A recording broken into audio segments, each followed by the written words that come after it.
Welcome to Journey Through the Gate, your Paranormal Portal podcast, as we delve into the many questions and wonders brought on by the supernatural experience. What's on the other side of the gate? Let's find out together.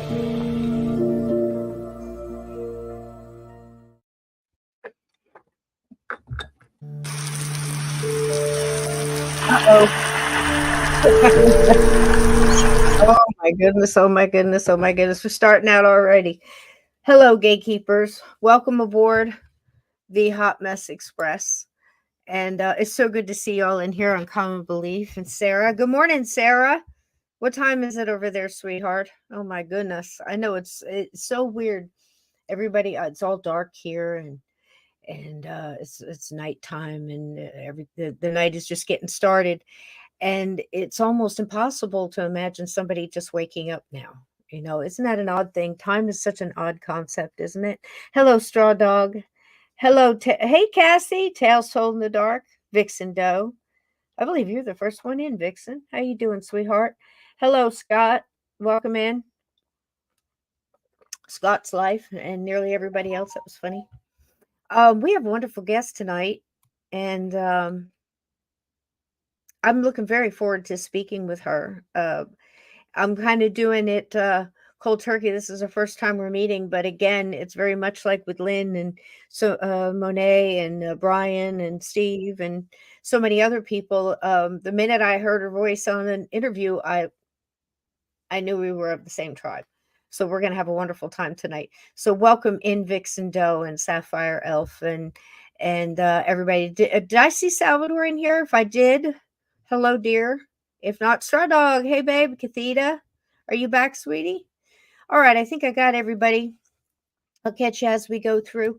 Like I said, this is going to be a really nice evening. I'm sure with ghost stories and interesting tales. And how are y'all doing tonight? Good. I hope you have a tasty beverage. I have a pumpkin chai tea with a little raw sugar, just a titch. It's very tasty.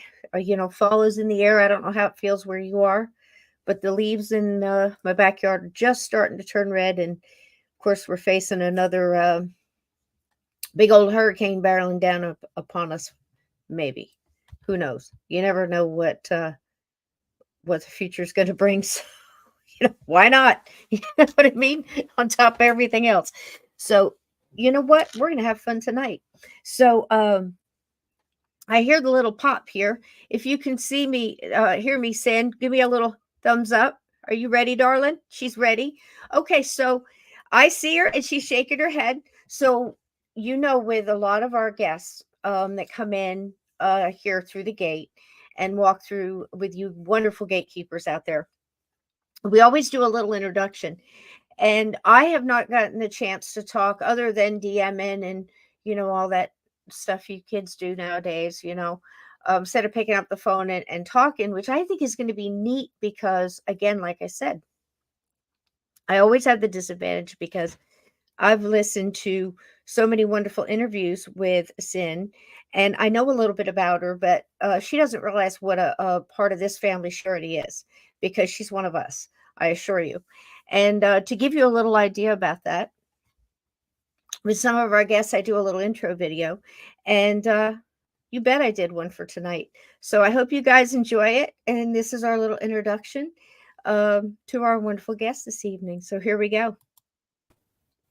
Oh, wrong one. Sorry. You know me. Here we go.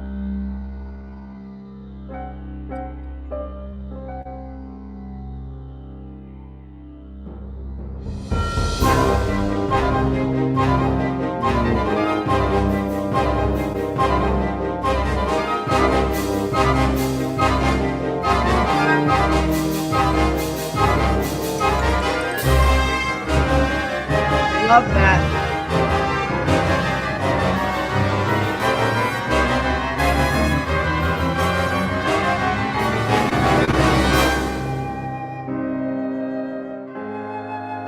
Love, love, love the book covers.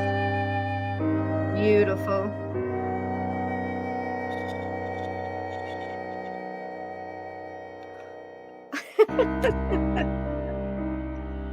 She is also an investigator. Aren't we all in this wonderful paranormal world?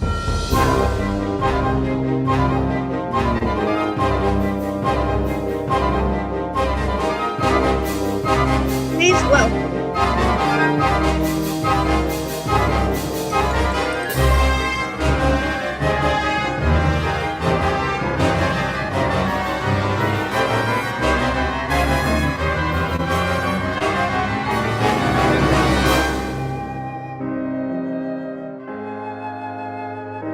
Beautiful, beautiful artwork there. I'm telling you. Hey, Glenn, welcome in, sweetheart. Everybody, welcome. Cyn Shrader Hill. Welcome aboard, girl. How about that? I can't tell you how much I love that. So much fun. Fabulous. That was fabulous. You're Isn't that fabulous. Isn't you are? So isn't that cool though? We do those little, throw them together because listen, the vibe, it gets so high, you know what I mean? So quick and introduces everybody at the same level at the same time. It's just like, wow, we're going to tell ghost stories. We're going to have a kick-ass time. You know, it feels so good, doesn't it? Welcome aboard. Thank you so much for having me. I am so excited to be on here with you. Isn't this great? So Gatekeepers, Cyn, this is Gatekeepers, our wonderful live chat. Can you see the chat? If not, I will be putting... I can. Oh, so throw up the bacon. Bacon here, Cyn, is love. Oh. And when they're slinging bacon at you, that's a good thing. Yeah, I'm telling you what. So, and, every once in a while we'll have, somebody who doesn't want the bacon, we'll throw up some broccoli. But so broccoli's bad. Bacon is we'll break it. Well, everybody, you need your veggies, So yes. Anyhow, girl, lovely to meet you. And like I said, I have the disadvantage because I've heard a couple interviews. So I know a little bit about you, but I wanted to tell you real quick and do a little bit backwards here and introduce you to us. We're right there with you on, the EVPs. And this show is more about, let's talk about the wonderful miracles that go on in this, where we're not saying, do ghosts exist? We're like, okay, what different levels are we at? What have we learned? What, let's put it together and try to get more of the picture. We'll never get the whole picture. No. But we get those pieces that we feel so comfortable and warm being in. I just love it. So welcome aboard. Thank you so much. And I would just want to add, we can learn so much from each other. I love networking. I love this, meeting new people, getting new ideas, sharing your ideas with them. It just makes it all better. It really does. And it's so cool. And I have somebody come on, and we've been out there a while. We've been, in the investigation groups. We've written some books. We've tried to put our experiences down, and it's so funny. We're almost like the equivalent to independent journalist is to someone who works for, say, the New York Times or, a large newspaper or periodical. We over research because we want to be sure, not only for ourselves, but for everybody we put it out there for. And I got that feeling right away from you, when you were talking about investigations and getting that next level. You weren't just hearing the EVP, you were also getting the feeling of the personality that, that left the EVP. I just loved that, but it just, you reach deeper. Yeah. It's not just, did you hear that?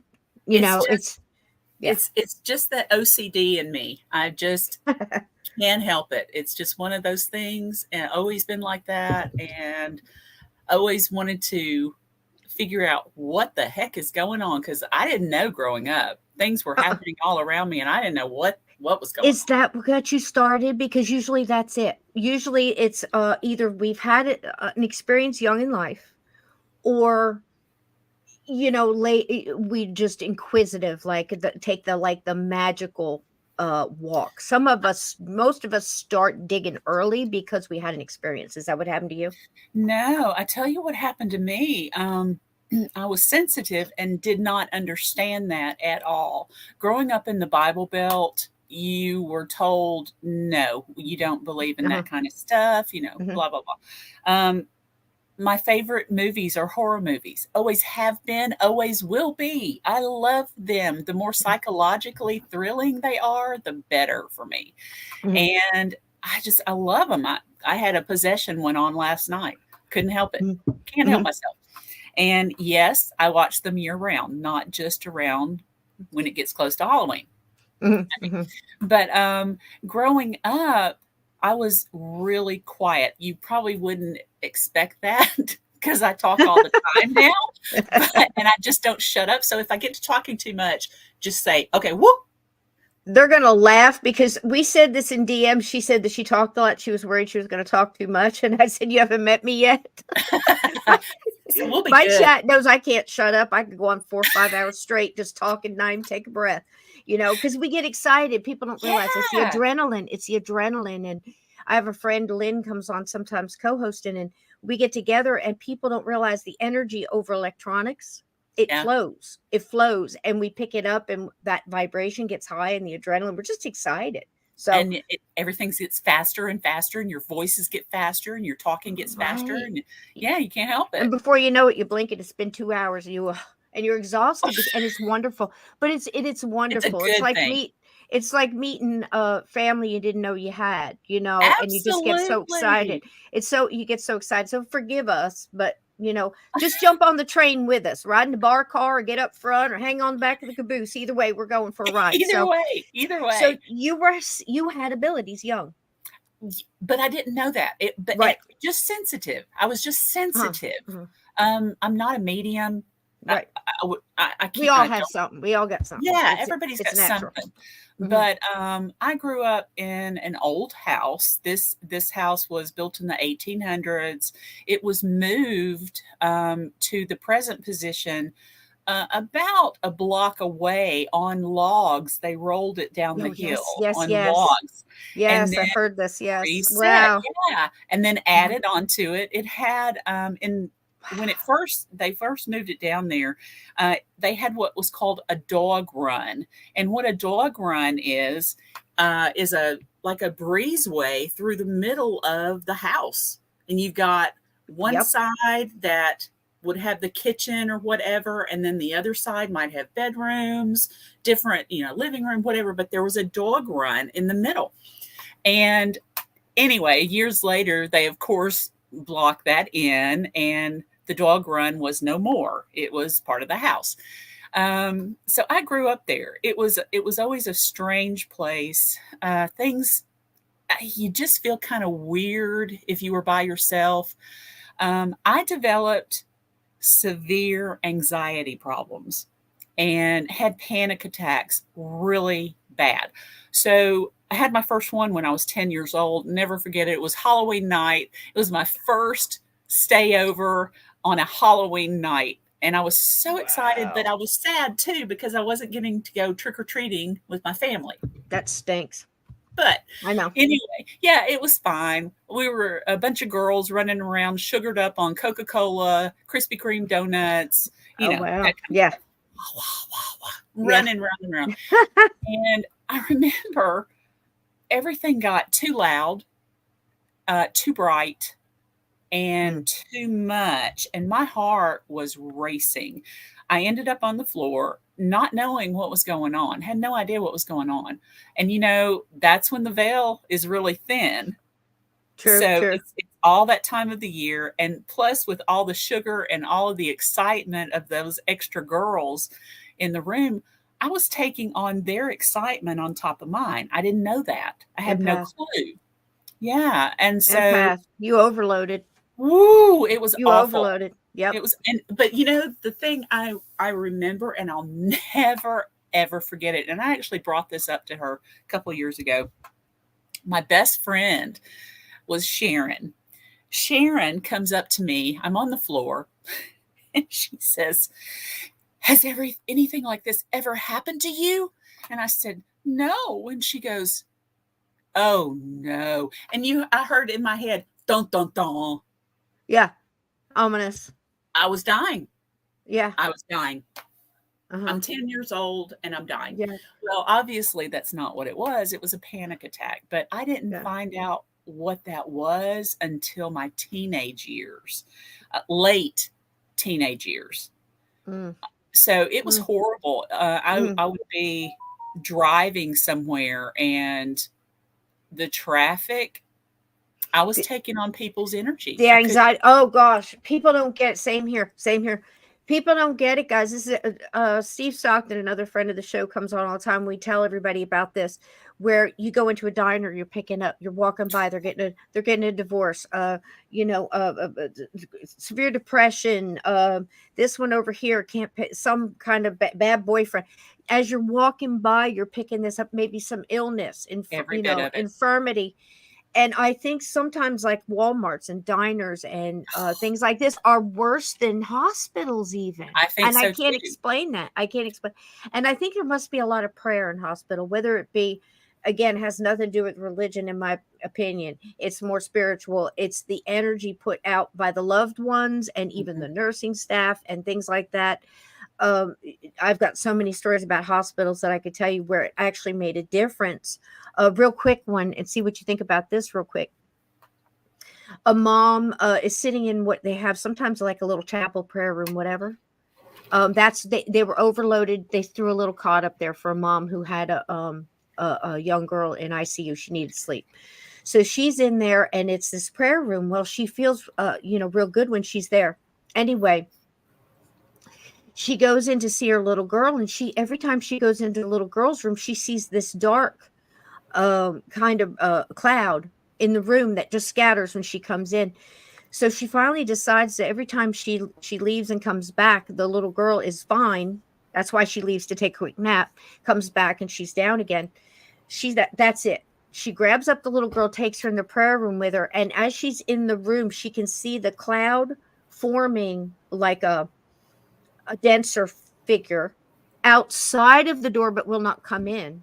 Oh, And the only thing I could think of is these things that suck out energy from the infirmed couldn't get in the door. Why? because it was a negative energy. Was and it was prayer inside of that room. Not just hers, but others. So say what you will about, for the non, what Right, side of the fence you're on is your own business. I'm just saying. right. There's so much, it's a difference. It's a difference. So not to knock you off track. You were talking about No, growing up with all this, and that's when you started being interested in trying to look out what's going on out there. Is that no, I was scared to death of it. I was scared to go places. I got uh-huh. to when I first got married. It was a bad marriage. Shouldn't have done it, but I was Mm, only 25 years old. Thought I knew mm, everything. mm, Immediately, we moved to Arizona from Tennessee. First mm, time I'd been really away. I mean, I'd been to Texas, I'd been to all the southern states, a couple of the northern ones, but never away from home for an extended period of time. Tennessee mm, was always my home.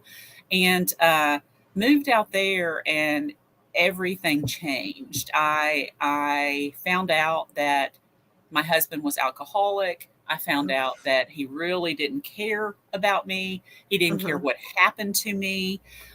He didn't care that when his buddies came over, they came on to me. It was okay with him.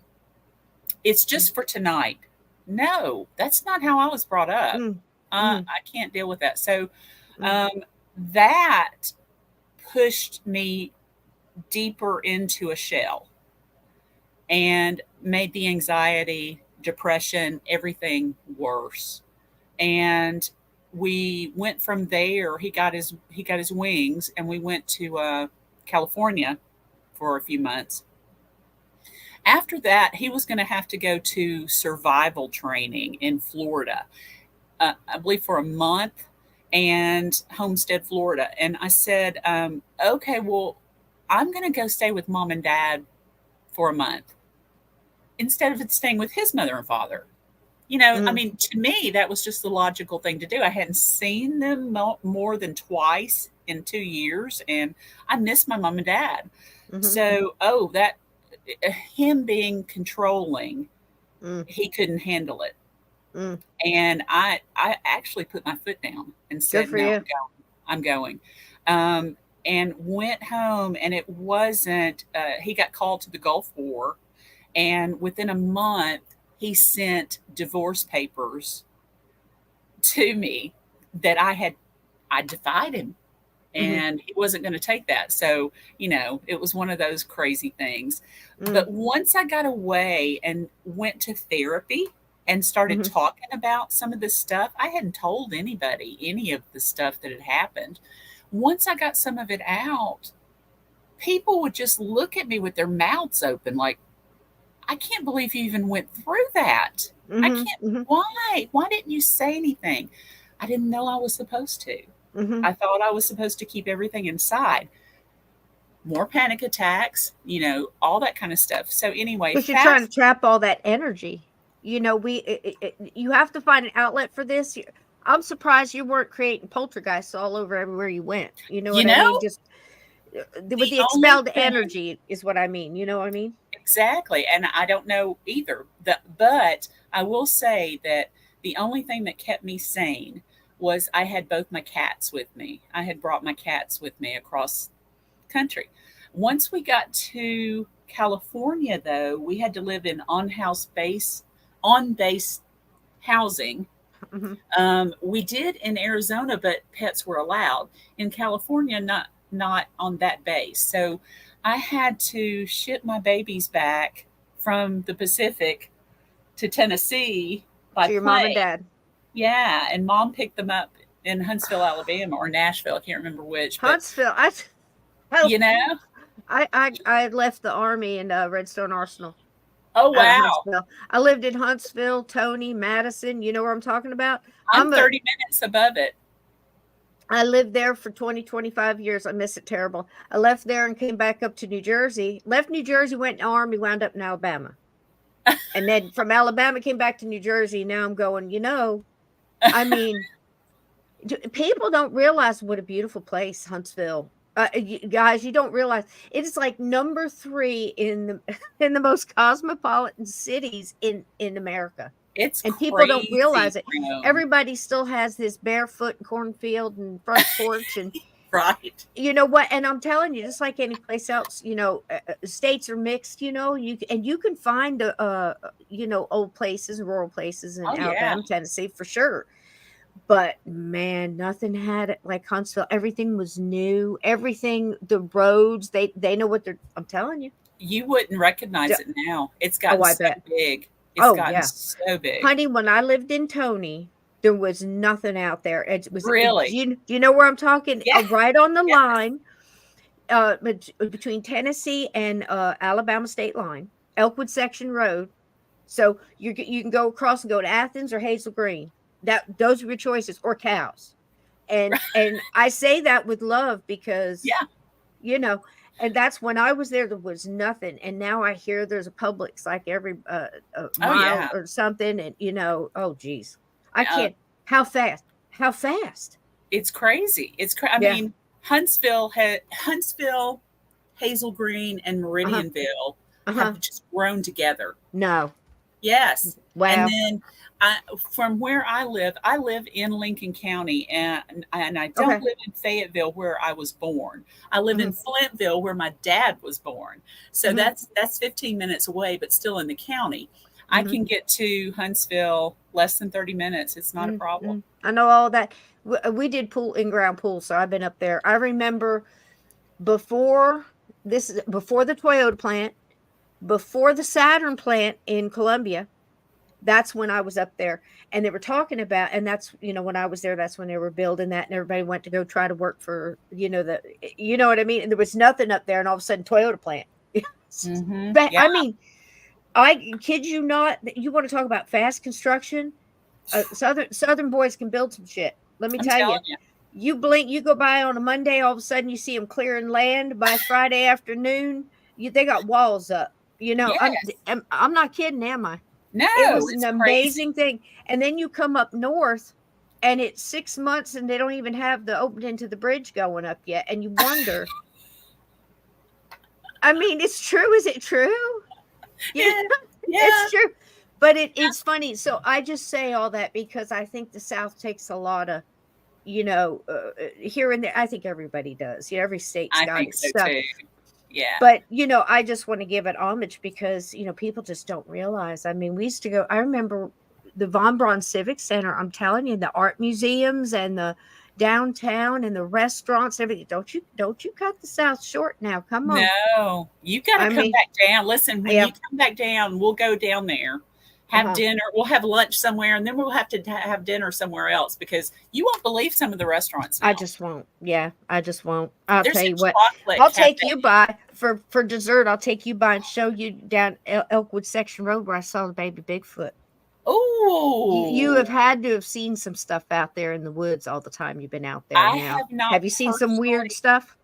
Well, there's some weird stuff. I've not personally seen something Bigfoot related though, but strange like red eyes, in a couple of residences, and just what is that? But But there's a feel like you go up. I'll have to. I don't want to take you off the whole thing, but I wrote a thing called Cabin 22 about all of Montesano Mountain and the village up there with the cabins and everything, and this whole big story. So I'll have to send it to you. It's all. I would love it. Done like an audiobook. I wrote it and then I narrated it, did voices. It's crazy. It's crazy. Nice. But you'll love it because it's got about the dead children's playground. Yes. You know what I'm talking. She can verify it. It's that's a really true place. That's an honest to God place, is it not? It was up until let's see. I have not done it. I won't be doing it this October, and I didn't do it last October. But the 2 or 3 years prior to that, I played Tallulah Bankhead in the Maple Hill Cemetery reenactment. Why, sure, darling. I was. Tell them about this. I have mentioned this. I said the Maple Hill Cemetery. They do this wonderful living history. Tell the listeners about that a little bit. I think it's fascinating. I think every town should do this. Don't tell me you can't raise money in your little town. Go out there, go down to the library on cold days and research the history. Get a couple people to play each person, and then listen. Take people through and teach them. Go ahead, tell us. And I tell you, Maple Hill Cemetery is huge. I don't even know how many people are buried there. It's huge. And it's keeps growing. Well, Tallulah Bankhead's mother is buried there. So Tallulah would come and visit her grave every year and talk about everything. Well, Tallulah even had a satellite named after her by Mr. Von Braun himself. Oh my goodness! So I got to be her and had so the best wonderful. time. But there was also there. What is the cow? There's a cow that is very famous in Huntsville, and yes. And is it the butter cow? Is it the cow? Lily Flag? Flag. Okay. So Lily Flag. So many characters. You get to hear about Lily Flag there. You get to hear about one of the husbands of the the Black Widow of Hazel Green. One of her husbands is buried there. He was actually from Lincoln County. So, everybody dresses up in period clothing, and there's a bunch of them around. It's crazy. They stand by the grave, and the headstones are phenomenal because you've got all of this art, this beautiful sculptures and these big structures, big angels and just mausoleums and things like that throughout. And then you have the little quaint ones right in between, and they dress up and they tell the story a little bit about their history as you watch. It's incredible. It's amazing. It's so much fun. And it's fun. There is a gypsy buried there somewhere. And nobody really knows exactly for sure because there is gold buried. And so, there's a story about the gypsy. One of my friends played the gypsy. So wow. It's just that's so much fun. And you with a little bit of creativity and just bring history to life. And I think it does have an awful lot to do with the paranormal because I say on this show a lot that the paranormal has saved more historical sites because of investigation or interest in the old jail. or interested in the old, and you have really got to investigate, much like our friend of the show. She's friends with Eric, guys, from Unseen Paranormal, a friend of Yeah, the show here. He's in here a lot. he's my So buddy. all of the, just wonder again, part like the family. You see what I'm Yeah, saying? You just yeah, keeps on, it's like cousins we didn't meet yet. right. So that you actually wouldn't mind having Thanksgiving dinner with, if you know what Yes. I mean. So we'd have a blast, wouldn't we? So that's No, the we would. thing. So many southern places of this deep history, not just the Civil War and the old jails and the old towns and the old brothels or whatever, mining stuff. So much deep interest in that. Now, are you active with your group? Now, you started this group, didn't you? I did. I got started. Let's see. My cousin had her art studio investigated here in the county, because she was pregnant at the time and would stay late and work on her art. And one night she was sat down to paint, and she heard click, click, click, click. And she looked around. She didn't know what the click was. So she got up and looked around, couldn't find anything, finally went to the door and found out that it had been locked. She didn't lock it. So she unlocked it because she's not afraid and it's not that big a deal right now.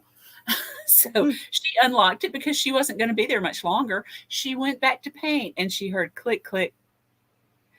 She goes back up and it is locked again. So she had a group come down from McMinnville, which is about 2 hours north of us.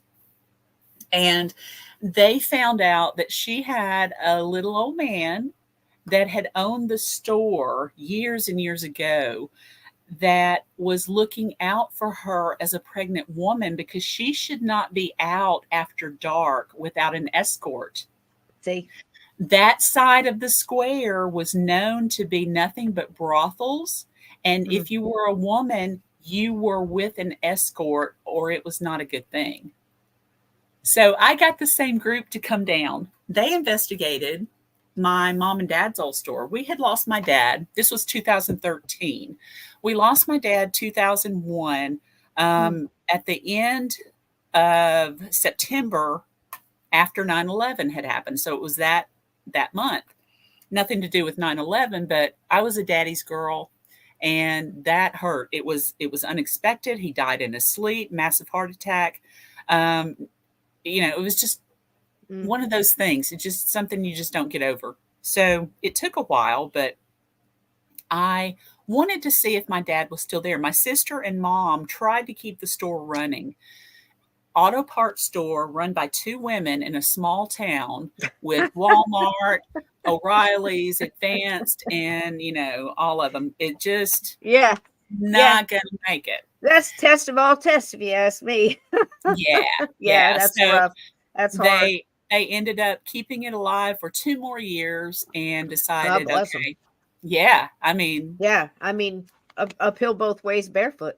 exactly. The thing is, the year after my dad died, my sister got pregnant, who was not supposed to get pregnant. She'd been told when she was 16 she would never be pregnant. She had 5 miscarriages, and then she had this baby. And so he was the miracle baby. Yeah. And I don't have kids. I've got 2 stepsons by my husband now, but Wyatt was my baby. I thanked her for having him for me. Oh my goodness. He was my little mini me. He was so funny. He was hysterical. So he grew up at that store until it was closed, of course. So anyway, fast forward to 2013. Now the utilities have been turned off for a few years now. It's still not sold. It's just sitting there. My husband had cleaned it all out. It's vacant. I want to see if my dad's there. The group comes down. I'm standing in the dark asking questions because I am the trigger object. I hoped I would hear something. I hoped I would see something. Fast forward, the only thing only place that their instruments lit up was exactly the spot where my dad's office chair sat for over 30 years. That was the only spot. The And again, energy. nothing was turned on. There was no water, no electricity, no heat, no nothing. Everything was shut off. So that was pretty cool. When they took a break, my husband and I were just talking in the middle of the room, and a rock got thrown. And it was as if to say, no, you can't take a break. I'm ready to talk. Let's go. And so the group came back in and got started again right away. Now, the interesting thing about this building was that it was the bottom part of it that was the basement at that time they were there. The basement used to be first floor because that was street level, and the road has been built up that much. So, so the second level is now first level. Okay. So this basement had 2 huge vats in the bottom of it, concrete vats. There were hooks that hung from the ceiling. It was creepy down there, obviously. And what that had been in the late 1800s was a slaughterhouse. I was going to say it had to have been. Yeah. Of some sort. I mean, Yeah. you just don't have something like that without it. And oh man, people don't realize how much, the land and everything around it absorbs all this everything, death and fear you know how and much energy. Yeah. Oh, and you know how much limestone there is down here. It just stays in Limestone County. Yeah, Limestone County. And it just seeps into it and stays. But so true. They went downstairs and got an EVP, and they had one EVP from upstairs, so they just got 2. But that's what caused me to get the complete bite. Okay, I got to do this. I knew I wanted to do it, but I didn't know how. So that night, they asked me to join their team. Great. And I worked right into case manager and found spots for them. But let me tell you about these 2 EVPs. One was this really weird holy mackerel, which nobody in my family ever used. Holy mackerel. I've heard people say it, but not my family. Right. The other one was from the basement, and it was clucking from the turkey slaughterhouse we had. What? Yeah. Right. So in my case, what I would guess, and I'm going to ask the chat if they would guess that too, 2 different places I feel that they came from. This is just my thought. One residual from the turkeys, but intelligent from the holy mackerel. I think so too. I mean, that's just my feel, because my feel with animals, I've run into this with, unfortunately, dogs who were trained to dogfight. Horrible lives that they lived. Horrible. The energy, not just from the human, from what was going on with the dogs, but the human beings of that stature and that vibration that would be hanging around these dogs, just the whole area, I would say, just soured that whole, that's just my thought. But again, you don't see too many intelligent earthbound animals, right, that aren't connected in some kind of love, or in the dog fighting thing, so confused they just couldn't, their little souls just didn't know which way to go. They had to be loved across, in my view, in my thoughts. But so that's why I would split it up like that. Was that the kind of feeling you were getting too? I think definitely. And as for dog, any kind of animal, I can't. I can't. I don't even like to see anything hit on the side of the road. I can't. Oh, me either, girl. And you've been to Gettysburg. You feel it. When you go and you hear the horses, you can hear them breathing, and you almost have to sort it with your own filters, whatever you want to call them, whether it's your intuition or I call them just, psychic filters. Again, they're whatever you want to call them. But you kind of have to sort it. Like, is this a trapped, because your heart breaks, yes. And or am I hearing a residual? Like there's perfect example. The horses did not die in this this little event here. There was some kind of bet in this castle. I can't remember the places. It's just some blue bloods just off their, off their knockers, and they're drinking and drunk, and somebody bet that they couldn't ride up the stairs. You've heard the story, I'm sure. Oh God. With the horse and carriage, right? Oh Lord. I know. And still to this day, they're showing on a tour through this castle, whatever mansion thing. There's still marks on the steps where this occurred, right? So you can hear it. I think Peter Underwood did a story on this, if I'm not mistaken. I think it was Peter Underwood out of the UK. I know you've heard Peter Underwood. So anyway, you can hear them. I think that's residual. Horses didn't die, but there was such an imprint. Mm-hmm. So very much like the turkeys. And I think it's important to take the time to explain that, because we have to start being able to sort that, even as empaths, because again, it breaks my heart to hear that. But if it's just an echo in time, just a replay over and over, it's easier to take, even though it's still hard to take. Right. And I'll validate for them. I'll remember for them. I'll connect in, just like you have to do on any battlefield you go to. I'm sure you feel this when you go to Gettysburg. Yes, it's that heavy feeling in the car on the way in. Yeah. Oh yeah. And we have a ton of battlefields around here. So many. So much blood soaked into the land. And Trail of Tears went through here. Oh, just think of all of the sadness and all of the, Girl, I know.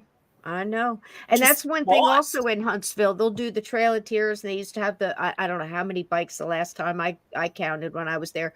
And there'd be thousands and thousands and thousands of motorcycles that ride through, and people line the streets. And I remember taking my sons out there, and they'd hold dream catchers up with the, and they'd be, because we're Lenape and Cherokee.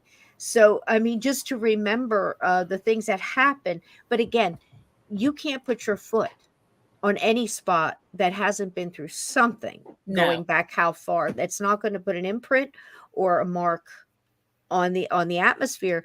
And like you said there, the limestone collects a lot. We talk a lot about stone tape theory here on the show, and things like that. But I know when you go out, I've heard you talk of all the different EVPs you get. And like I said, one of the things that intrigued me was that you were taking it to even being able to read the personality almost. And sounds so wild to be able to do that in 5 or 6 words. Yeah, right. And if you think about it, and somebody you don't even know, and we're paying such attention to try to hear a few words from the dead when we're around the living all day long, and we just don't want to even hear it from them anymore. It's just like, it's so weird that we're just so comfortable in this world. You know what I mean? Yeah. It's weird to think about. But I'm going to tell you this real quick, and you can help me sort it. At the Hoover House in Waynesboro, Pennsylvania.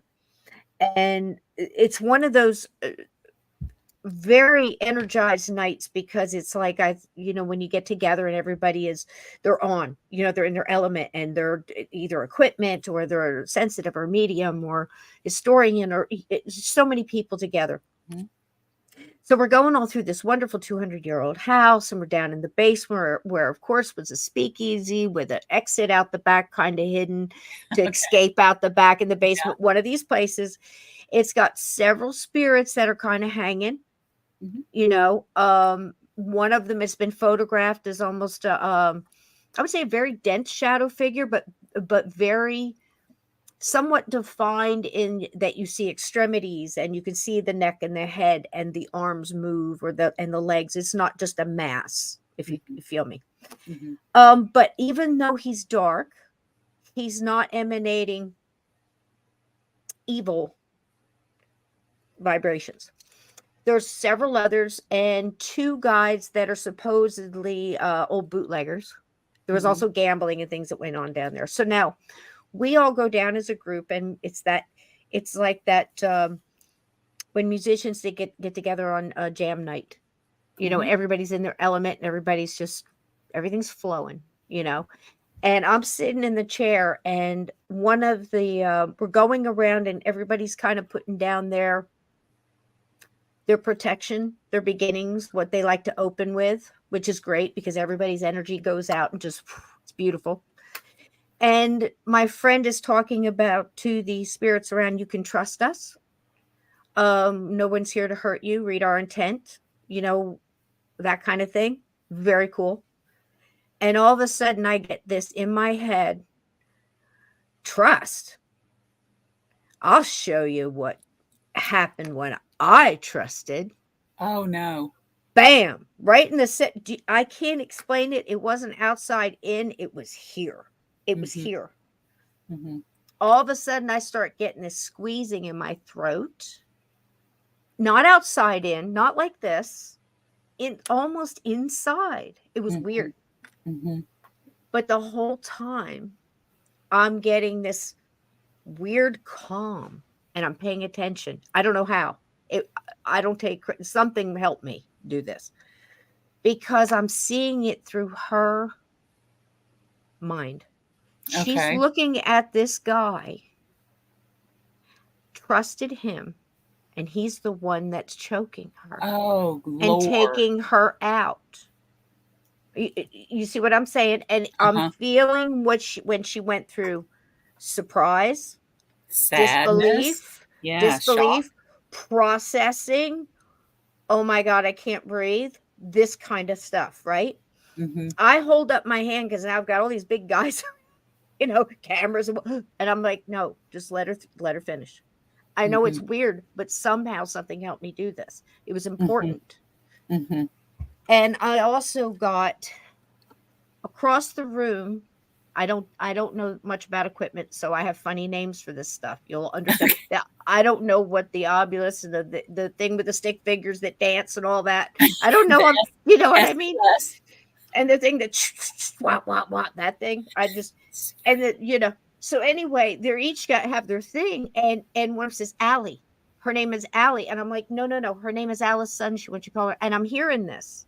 Wow. She was killed in the alley. He did it in the alley right behind us. And I'll tell you what else. You know who it is? The dark shadow figure dude. What? She was a prostitute, kind of, sort of. She liked ladies of the night. Now, it took us a while to sort this. She finally leaves me alone. I didn't know that a couple of my friends who lived in this town and had been here before had picked up information from before I ever got there, weeks before. And they were calling her Allie, and she was mad about it. She kept saying she was killed they were just assuming, and she was frustrated. This is a perfect paranormal investigator story because you really have to sit back and big picture this. You can't just assume things as they come, and that's the big thing that I think upsets ghosts most. And you know what I mean? I know you understand because I've heard you talk about it. Mm-hmm. So she was frustrated about that, and we fixed that night. And as soon as I said that, she was like, she was, wow, somebody's listening. Yeah. They add their information. We're piecing this together like a Hercule Poirot. I promise you, Agatha Christie. I promise you, it's crazy. So she's and she's saying, yes, she's answering on these other devices, whether it's on the one that spells the word, like you'll get a word, it pulls it out of the radio, whatever. It was wild. And she was so excited about this. Now, 3 days later, they did a table tipping that in the same place, but upstairs. And she came through, one of the mediums, and they figured out what she was doing was she came back to help him cross. Wow. He wouldn't listen. She needs help getting him to trust because it's going to help her too, and she can go to a higher thing. Now, that's paranormal investigation that you learn from. What do you think? That's an incredible investigation, evidence, story that came together from it. Mm-hmm. They're That's gone now. Yeah, she's amazing. gone now.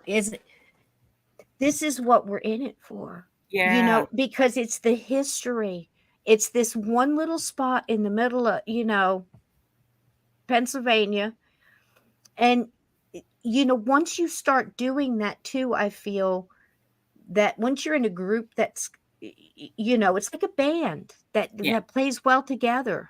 And I think you make some really beautiful music, but I think it's really amping up a little bit too. I think the veil is almost thinning to where these Uh-huh. things are increasing more. And I think it's a consciousness. I think it's knowledge, of course, learning that it's so much deeper than, did you see it? Did you hear Right. it? I got the better evidence. I got this. I have a name. She said a name. No, they've got a story. They have a story. Yes. Yes. The I run into a few residuals, and Mhm. you they are, because you never hear anything else. We've got this Mm. one at the old hospital. She's around when you smell this god awful floral perfume. Wow. And she was a nurse that worked there. She's mostly on the second floor. Occasionally, you will smell that on the first floor, but very rarely. So she worked upstairs on the surgery unit. Mm. Don't know anything else about her, and she does not interact. So, Mm. she's Yeah. just there. And it might be, you wonder, is it what they know that they can do? Perfect example, the movie Ghost. Mhm, Everybody like us has seen that movie. mhm. It's just, see, we don't even ask anymore. It's just a given. So you know how hard it was for him to get the penny up the wall. The Yes. struggle to try to understand, it's easier than you're making it, it's harder than you think, or that whatever. But you wonder, what do they know that they can do? How did they learn that they can do it? Do you see what I mean? Some ghosts seem to be in a rut. I don't know how else to put it. And then some seem to know how to do so much. Some can lift the bed, bang it up and down. Some can just knock on the wall or open up cabinet doors, or just whatever the sound of the steps or whatever it may be. Have I you ever wondered about that? I have to tell you something. You just brought up something in my head that has happened not too well. Okay. Remember I told you about Wyatt was born a Mm, year after my dad died. He was the miracle baby. He was my mini me. He did everything that I liked. We would go to murder mysteries. I was training him. I made him wait until he was 18 to come onto the team. And I was training him to be my videographer.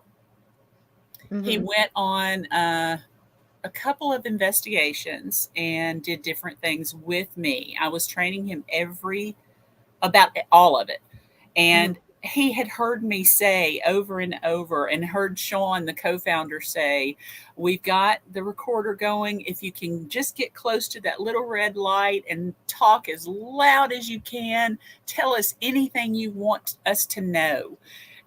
So he had mhm, heard that over and over and over again. In April of 2022, we lost Wyatt. It was an accident. It was on the 6th of April, mm. and he was only 19 and a half. God bless him. Uh, and we're, of course, still not over it. Mm, He was the only child, obviously, because he was a miracle baby. He was my mini me. He was my mother's the only grandchild. So, and then devastating. my husband had kind of adopted him as his too. So they would talk engines and whatever. He would help anybody with anything. One of the things I found on his Instagram was he wrote this long paragraph several years ago, and it was something like, "You're worth something. Don't ever let anyone tell you you're not. If you need someone to talk to, I'm always here. if you don't want to talk to me, we'll find somebody that you like to talk to. And, just this long paragraph. And Wow.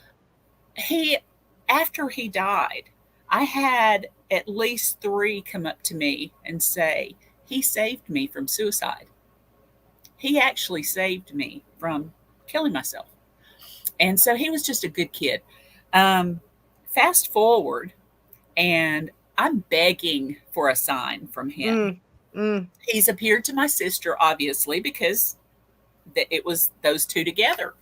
And right after he died, she left his light on for, I guess it was maybe a week, and then decided, well, it's expensive, so I'm going to turn the electricity off in there, just turn the light off and shut his door.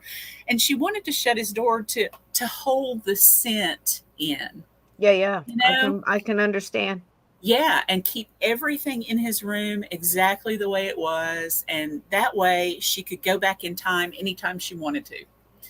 And yeah.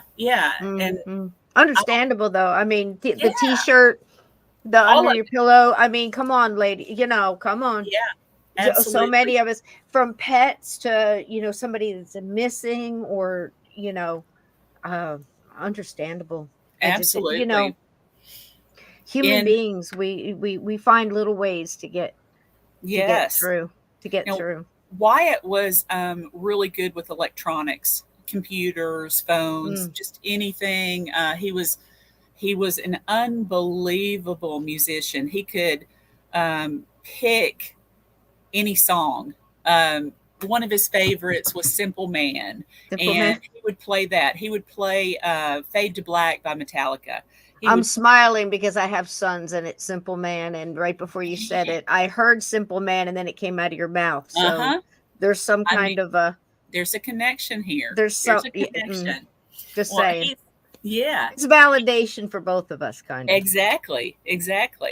And he could play all that, and very well. So fast forward, he had shown himself to his mother. He had shown himself to his grandmother as far as through electronics. Now, his mother had actually seen him. She saw him in reflection. She saw him in a vision. And she saw him as a ball of light that stayed in the room at his height for about 20 minutes. And I asked her, did you talk to him? And she said, I was afraid to. I was afraid he'd leave me. Because really, you're stunned in the moment. You're stunned in the moment, and what happens, and what happens is what's supposed to happen. Exactly. Sometimes you can talk, sometimes you sit there and you'll get a clear telepathic, full-on conversation. You never move your mouth. Exactly. And I'm telling you, it's amazing. You never criticize anybody and ask them, why didn't you get a picture? Why didn't you get this? Why did you? Whatever happens. That's what's supposed to happen. And it's an amazing moment. Well, he had helped his mom with a heating and air cooling issue. The unit went out. And the way I say he helped his mom, she made a phone call to this company that had been up to help her, and they were really sorry about it. Just a sorry company. But she had gotten it through them, and she asked them, she said, I need some heat. It was it was actually the coldest snap that we had, and her heat went out. She had also just broken her arm. So, I mean, she was miserable. It was miserable. Just a bad time. She finally called one of the guys that was contracted through this company that had been up there, Josh. Josh answered the phone when she called, and she said, my heat's out again. I need you to come up if you can. And he said, who is this, ma'am? And she said, this is Susan Johnson. Can you help me? It's out again. And he said, well, I've never been up there. And she said, well, sure you have. You've been up here several times. And he said, no, ma'am. I've not. And she said, well, I think you have, you just forgot. And he said, well, what's your address? And she gave it to him, and he said, no, ma'am, I've not been up there, but I can come up there. And she said, please do. And so when he got there, she comes out and she goes, oh, you're not the Josh I thought. And he said, no, ma'am. He said, I've never been here. And he said, how did you get my number? And she said, well, I called the one that was on the website. And he said, it's not on the website. And she said, well, it had to be because that's the one I called. And he said, okay. So he fixed what she needed fixed. She paid him, and he's still kind of hanging around. And she's being the Southern people we are. Do you need a drink? Do you need a spin drop? Do you need a sandwich? Yeah. And he said, no, I'm fine. So she had just paid him. And he said, I'm still confused how you got my number. And she said, I told you I looked it up on the website. He said, no, ma'am. He said, my personal number is not on the website. You called my personal number. And she said, I just called the number that I called. And he said, well, it's my personal one. He said, do you know my wife? And she said, I don't know. I don't think so. And he said, well, it's Melanie. She said, I don't know Melanie. And he said, well, she works at Advanced Auto Parts. And she said, oh, I wonder if that's the woman, I bet it is, that Wyatt always called his lady. And he said, your son's name was Wyatt Johnson. And she said, He said, he drove an El Camino, didn't he? And she said, he did. And he said, I got to meet Wyatt while he was talking to my wife one day at Advanced Auto. And she said, you did? And he said, yeah, we talked about guitars, motorcycles, engines, everything. We just sat there and talked like we'd known each other forever. Wow. And he said, he's a good kid. He said, I'm so sorry you lost him. I am so sorry. He said, but I think there's some divine intervention here because there's no way you should have gotten my number. Mm. And the number, his personal number is not even close to the business. So there was some kind of connection. Josh. He knew that she needed help, and he made that connection through electronic devices, whether it's DMs, text messages, these cell phones, these computers. I'm surprised we don't get more, almost like in The Shining where, exactly. All work and no play, how he just kept repeating it over and over and over again. I wonder how we don't get that, but it seems like ghosts or earthbounds or spirits that have crossed and are trying to come over and give us messages. Mm-hmm. They have their own way of doing it. They do. And it's so we wish they'd be more direct and just spit it out for Pete's sake. If I had been thinking, because I do EVPs are my thing. And if I had been thinking, everything I was recording, I would have been checking to see if he was checking in with me. Mm-hmm. But I wasn't thinking. I just wasn't thinking. And so one night, Susan was telling me this story so I could put it in the book, in this next book. Right. And I was recording it. It was just she and me sitting on the couch. Her dog was asleep in the floor. The cat was asleep. The television was on, but the sound was off. It was just the two of us. And she was telling me the story. At 6 minutes and 42 seconds, as I'm transcribing it in April, she was telling me this in February the 23rd. So it took me that long to actually transcribe it. It hurt so bad, just going over it. But in April, I was transcribing it and I get to 6 minutes and 42 seconds and I hear my baby. Mm. And it is the strongest. It is the clearest. It is the loudest EVP I've ever heard.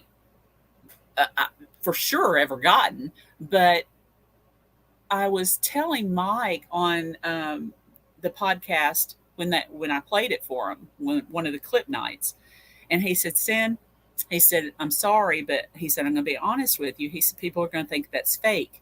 And I said, and you know what? I don't care because I know that's him. You know, you know. Yeah, Would you like to hear that? absolutely. Please. Please. Okay. And if you want to, please feel free if you want to share a screen or if you wanted anything else. Absolutely. Gatekeepers, thank you so much for getting in here. I want to say real quick hello to AJK. Hi, sweetheart. And Virgil, welcome in. Kathita, thank you for dropping all these wonderful links. She's dropping your Facebook and your webpage. Your book page. Is that the best place to get the books to? Is Amazon and on your Uh-huh. webpage as well? Through And Amazon. and absolutely look Cyn up between this spooky season and time, between now and listen, it's kicking in full gear, full tail boogie. There's no playing around anymore. Pick up some of her interviews and listen to different investigations and things she's done. Tonight we're visiting and we're doing wherever it takes us, wherever the night takes us, that's where we're going.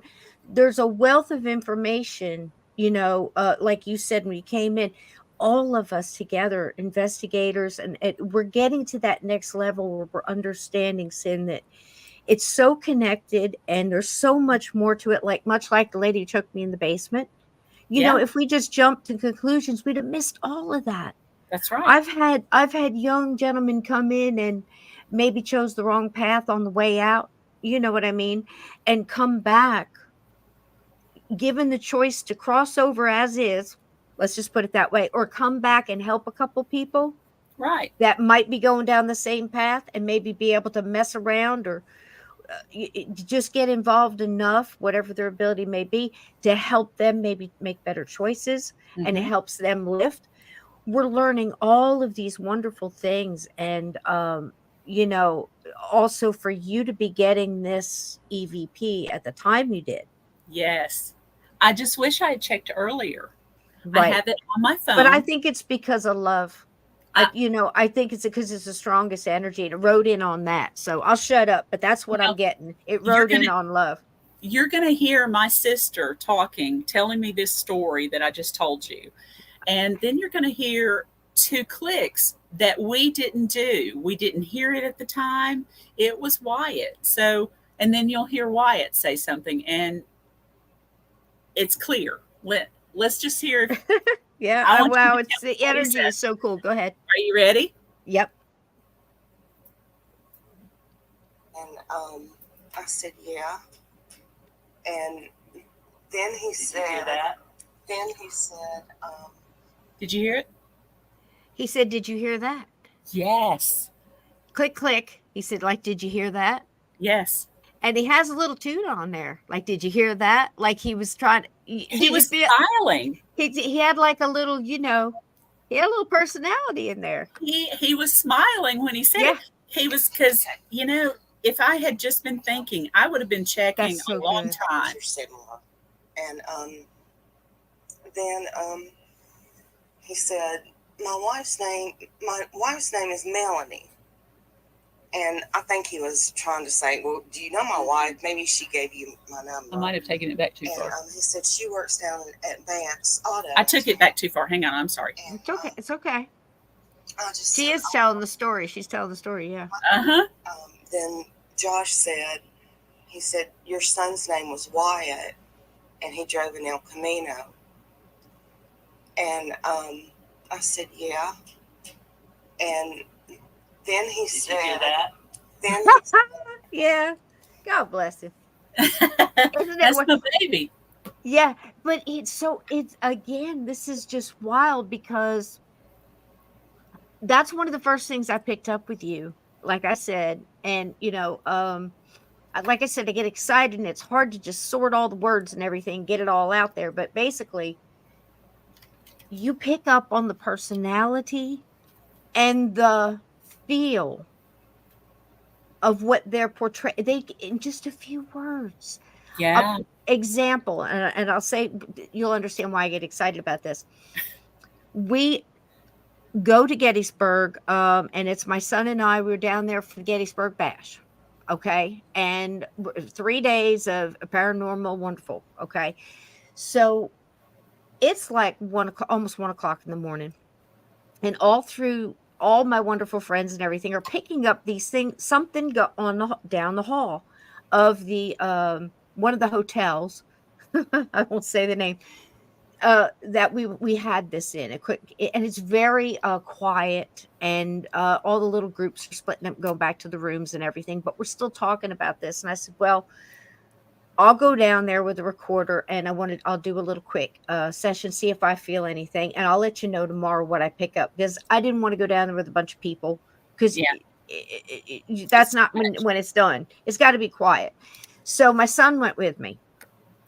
And he doesn't, do this. He's always getting drugged here or there, That's like my husband. But he's not, unwilling. He's, it's actually wonderful, and more abilities than he admits, one of those, you know what I mean? So we go and sit, and I'm just doing old school, got dowsing rods, and just sitting there asking questions, and I'm trying to feel. Well, the first thing is you walk down this hall, and it's just this lots of gold, lots of mirrors, lots of marble. Okay. So imagine the energy. Yeah. Now here's the kicker. It's mirrors that are the size of the wall. With the big gold, big lame frames, very ornate. Perfect. And they're not they're not like this. They're on an angle zigzag. Okay. Bip, all the way down the hall. Like a zigzag. Like if you took a ping pong ball off the bumpers. Huh. Do you see what I mean? Yeah. With the energy. So energy is coming out of this one, bouncing off, reflecting off of this, going off of this. And then you've got all these people going down the center. So it's like, that's where all the energy is coming from. It's being reflected. And it's also, at the end of it, is the servants' hospitality, whatever you want to say. That's where they're coming in with the trays, the banquet trays and everything to serve all the great big conference rooms. So it's energy. Okay. And I said, well, there it is. And the back end of it shines off a wall of glass, the battlefield across the parking lot.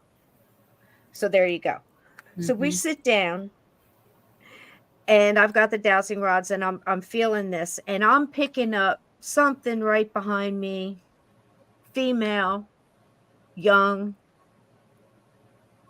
not particularly any other thing, not scared, not angry, not lost. There's no great big overwhelming emotion on top of it, just young female.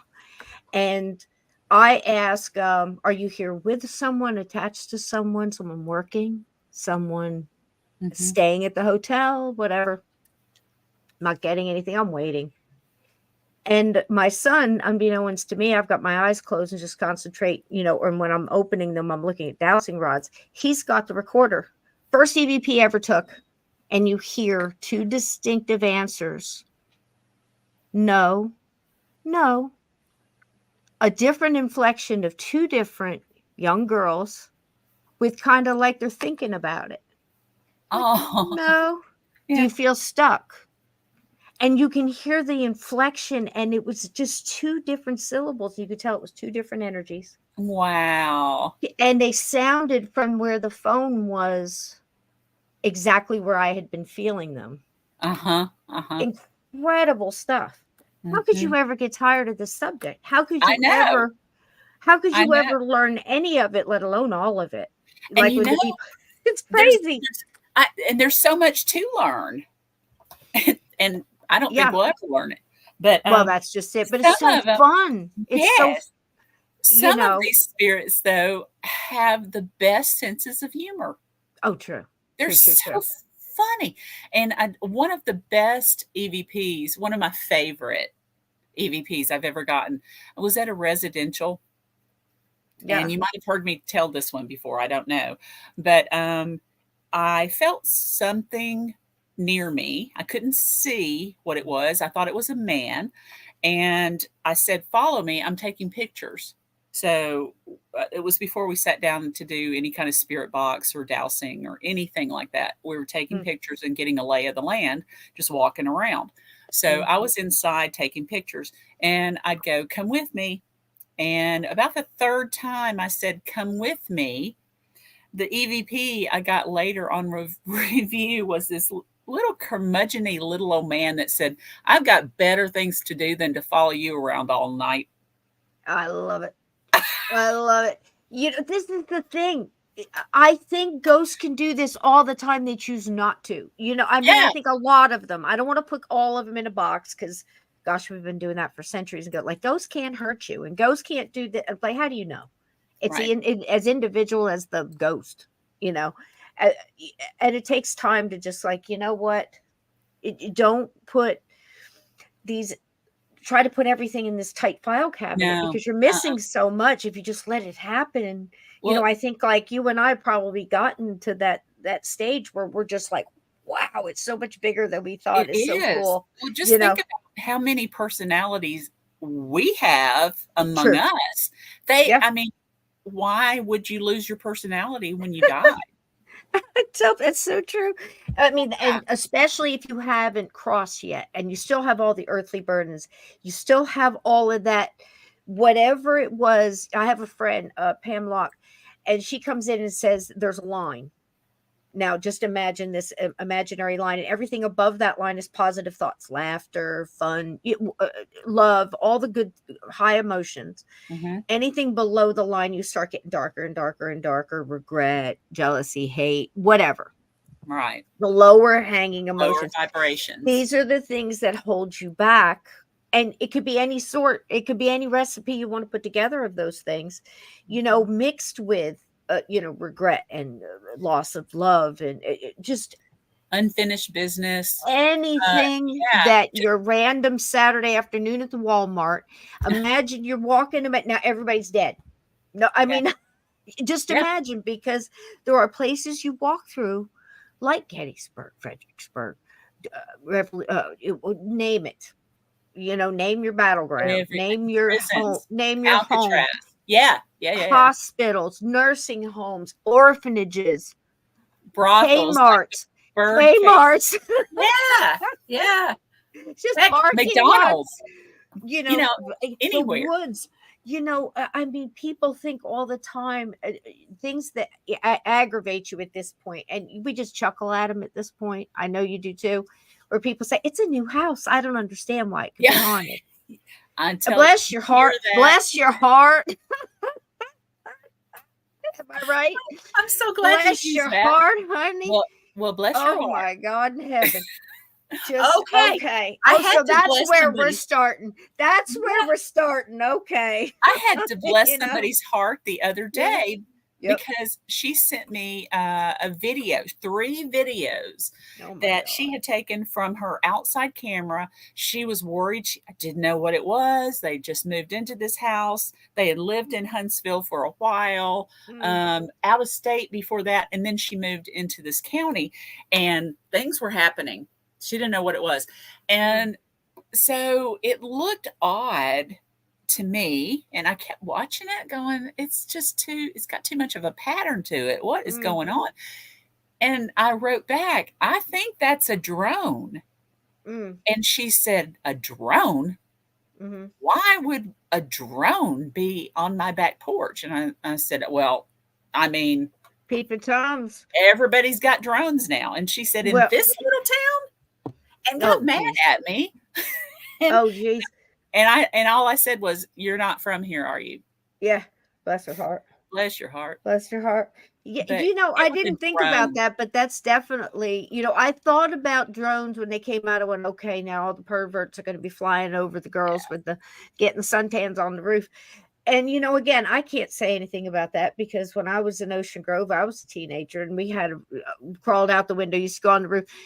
I came from the generation where we laid on foil.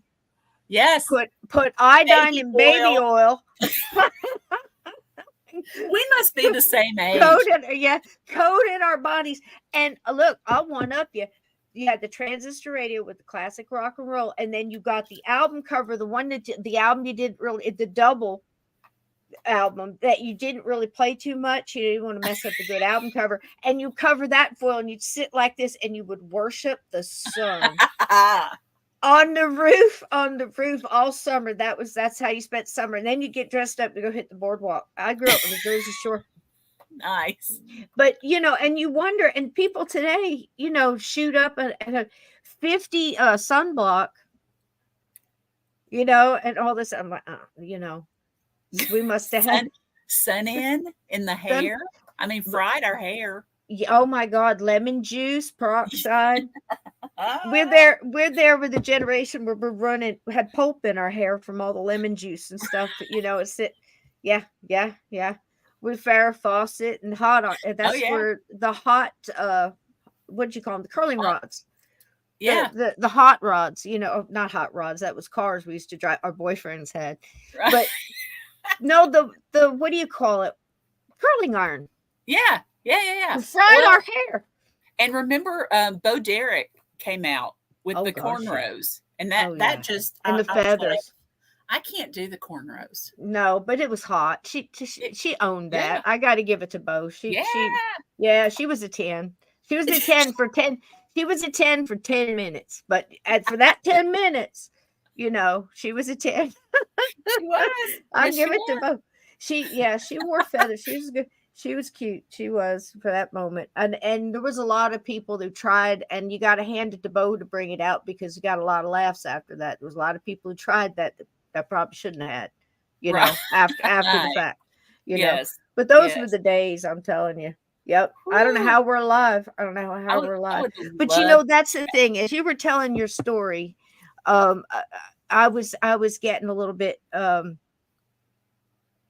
while you were also saying that, as of how much I understand where you're coming from when seems like all the people in our lives are fast trackers. What I mean by fast tracker is I would consider it, for the short Cliff Notes version, I do believe that we have some say in if we come back and we choose things like, I want to do this, this, and this, because it just seems like that's what we're here. That's what the dead is telling us. This is what our spirit guides, I think, whatever name you want to give, we're picking this up.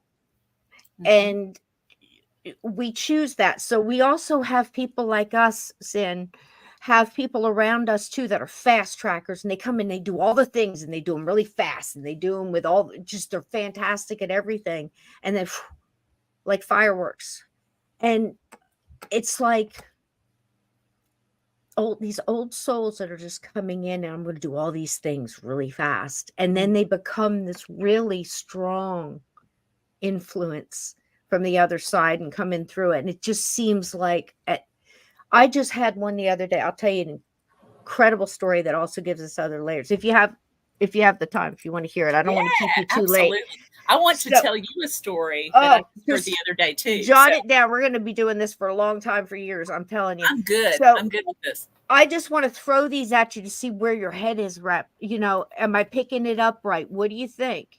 Give me your thoughts. So, all right, this is incredible. And it's all part of this is in the book, and I hate being that person to say it, but there's no way I want to be able to get into the magnanimous detail of this story, but it is in there under A Tale of Two Bikers. Okay. So, I have an ex, wonderful. He was almost a 1%er. If you know what that means. He was a motorcycle guy in the Jersey Shore. He was a wild one. So anyway, we wound up getting married, and wonderful guy. It's volatile, Italian, Native American, redhead. Wow. You figure it out. Woo! And I was in the army. I was in the army, and he was a biker. Add that in there. I got called down. I'm telling you what, I'd laugh my ass off now, but I was so mad. I got called to the CO. The only time I got in trouble and got to call the COs because my old man was down at the PX in cutoff shorts and bare feet, cussing out a captain at the PX, and I was in trouble, and I better get hold of him. Oh, so we had a relationship. Let's just put it that way. But anyway, I wasn't used to getting gigs. I was a serious soldier, which made it crazy. So anyway, wonderful guy, father of my son, and he was a good dad as best he could be. So anyway, that being said, he was an angry dude. And he fought the world, and and I'll tell you what, a lot of times he won. He had his own way of doing things. He was a biker. He was going to ride his Harley. He was going to do what he wanted. He was a terrific cook. Fun, loved classic music and Led Zeppelin and, and doing nice things for groups of people. But he didn't like any kind of ties and chains and had a hard time with that kind of thing. He passes. And in that motorcycle accident, all of a sudden, it's horrible. And I knew instinctively, because of my guides and loved ones, elders of mine that know better than I, luckily they're on the other side and know how to get my attention. Sit on your ass. You can't do anything about this. It's not your place. It's your son's. I've learned to pick this up. It's been the hardest thing. Ask anybody. I'm sure you know where I'm coming from. But hands off. It's not your place. Mm-hmm. They got to go through their journey. Mm-hmm. So this whole show is about the journey. So I sit on my ass on my kitchen floor with my phone. I got to do something. What do I do? Who do I get? I have a chain of paranormal brethren. I got a guy. You know what I'm saying? Mm-hmm. Who? I literally I take the contacts. Show me. My finger tingles and I hit a name and I go, what? Really? Okay. Hit the number. And the fella answers. And I said, by any chance, do you remote view? He said, how did you know? I didn't. But so now that we're on the subject, I need a little help. So before this night is over, I had to send in 3 remote viewers. The first one I sent was a very pretty female, because when I sent the gentleman in, he sees him almost like in a locker room. Now, this is extremely close to my heart and very intimate, but if we don't tell the truth about these things, how do we learn? Right. How do we learn? Yeah. And it's not really mine to keep. It'd be selfish, So it seems like he's sitting almost, and he wasn't sports. That had nothing to do with it. But like a bench in a locker room. They actually saw lockers. And he's describing it like this, but dark, very dark and dismal. And he's back to him and he's sitting and he's mad. You see? And he can't get his attention. Now, this is what I would consider a lot of my friends into hoodoo and voodoo, and different things would say as the unseelie fae. Some religious groups would call it purgatory. Some would call it the in-between. Whatever label, there's a place where people are trying to sort it, especially those that an impact. Right. And not completely out. Not completely out yet. Which is why I say, if anybody, God forbid, if you ever in a situation where somebody says somebody's in a coma and can't hear you, do not let people come in and out of that room and talk about that person like they're not there. They can hear you. They can hear you. You speak to them. God is my witness. This is true. Please. And it's very important. So anyhow, the male could not get his attention and riled him. He noticed him. It was like, the first thing he said, are you? You know what I mean? Like, scared. Mm-hmm. He tried to explain, couldn't get through. I said, hang on. Do it again. Sit. And I call. Right away, answer. I need help. Send her in. She's really pretty. And now he's like calm. He sees her. This is incredible. These people don't know each other. They're telling me the same thing. They're describing me the same dark bench, waiting room, whatever. Each one calms him down. Each one had a different talent and a different vantage point. Mm-hmm. Then I send the man back in, and he gives him the name he used to call me. Yeah. She sent me. And everything changed. He said the face, the energy, and he looked up and he went, son of a bitch. But he was And okay. he lit up, but he lit up. And he connected into the love energy. This is what we've been talking about since the beginning. Mm-hmm. The stronger EVP, the feeling that you could feel the young man smiling. You could hear it in the voice. He was smiling. Hear that? Mm-hmm. Had a little attitude on it. I loved it. But it's the same. But that's where that comes through, because it's riding on that love energy. Same thing with this. Now, I'm telling you, this is insane. But once he got him to do that, he had to make a decision. You coming back? This is how it's going to be. Now you leave it to their guides now they can receive. Mm-hmm. You've removed that, not all the anxiety, but you've connected in and given that darkness, that ray of light and hope, and connects them into that love. It's the same thing again. I mentioned the Gettysburg battlefield. Same thing. If I could get in there and I can connect, that's where we're going. But now you're talking to a soldier, Cyn. Mm-hmm. What was the last thing they saw? What did they see? What's their vantage point? What? It was horror. Nothing but horror. And what do they see when they're looking at me? Do they see it? Do they see us? At that time, all of these questions. Mm-hmm. We can't just go barrel ass in there and go, what was a war like? What's it feel like to be shot? Whistling Dixie on the Union line, or vice versa. Right. It's just, and this is why a lot of people that come back from beautiful sites like this and beautiful historical thing, they're not getting that connection kind of evidence. No. When you lift all that, look what you're getting. Look what I'm seeing. It's incredible. Right.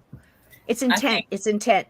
A lot of people just go in thinking about the TV shows that are on and how they do it. And,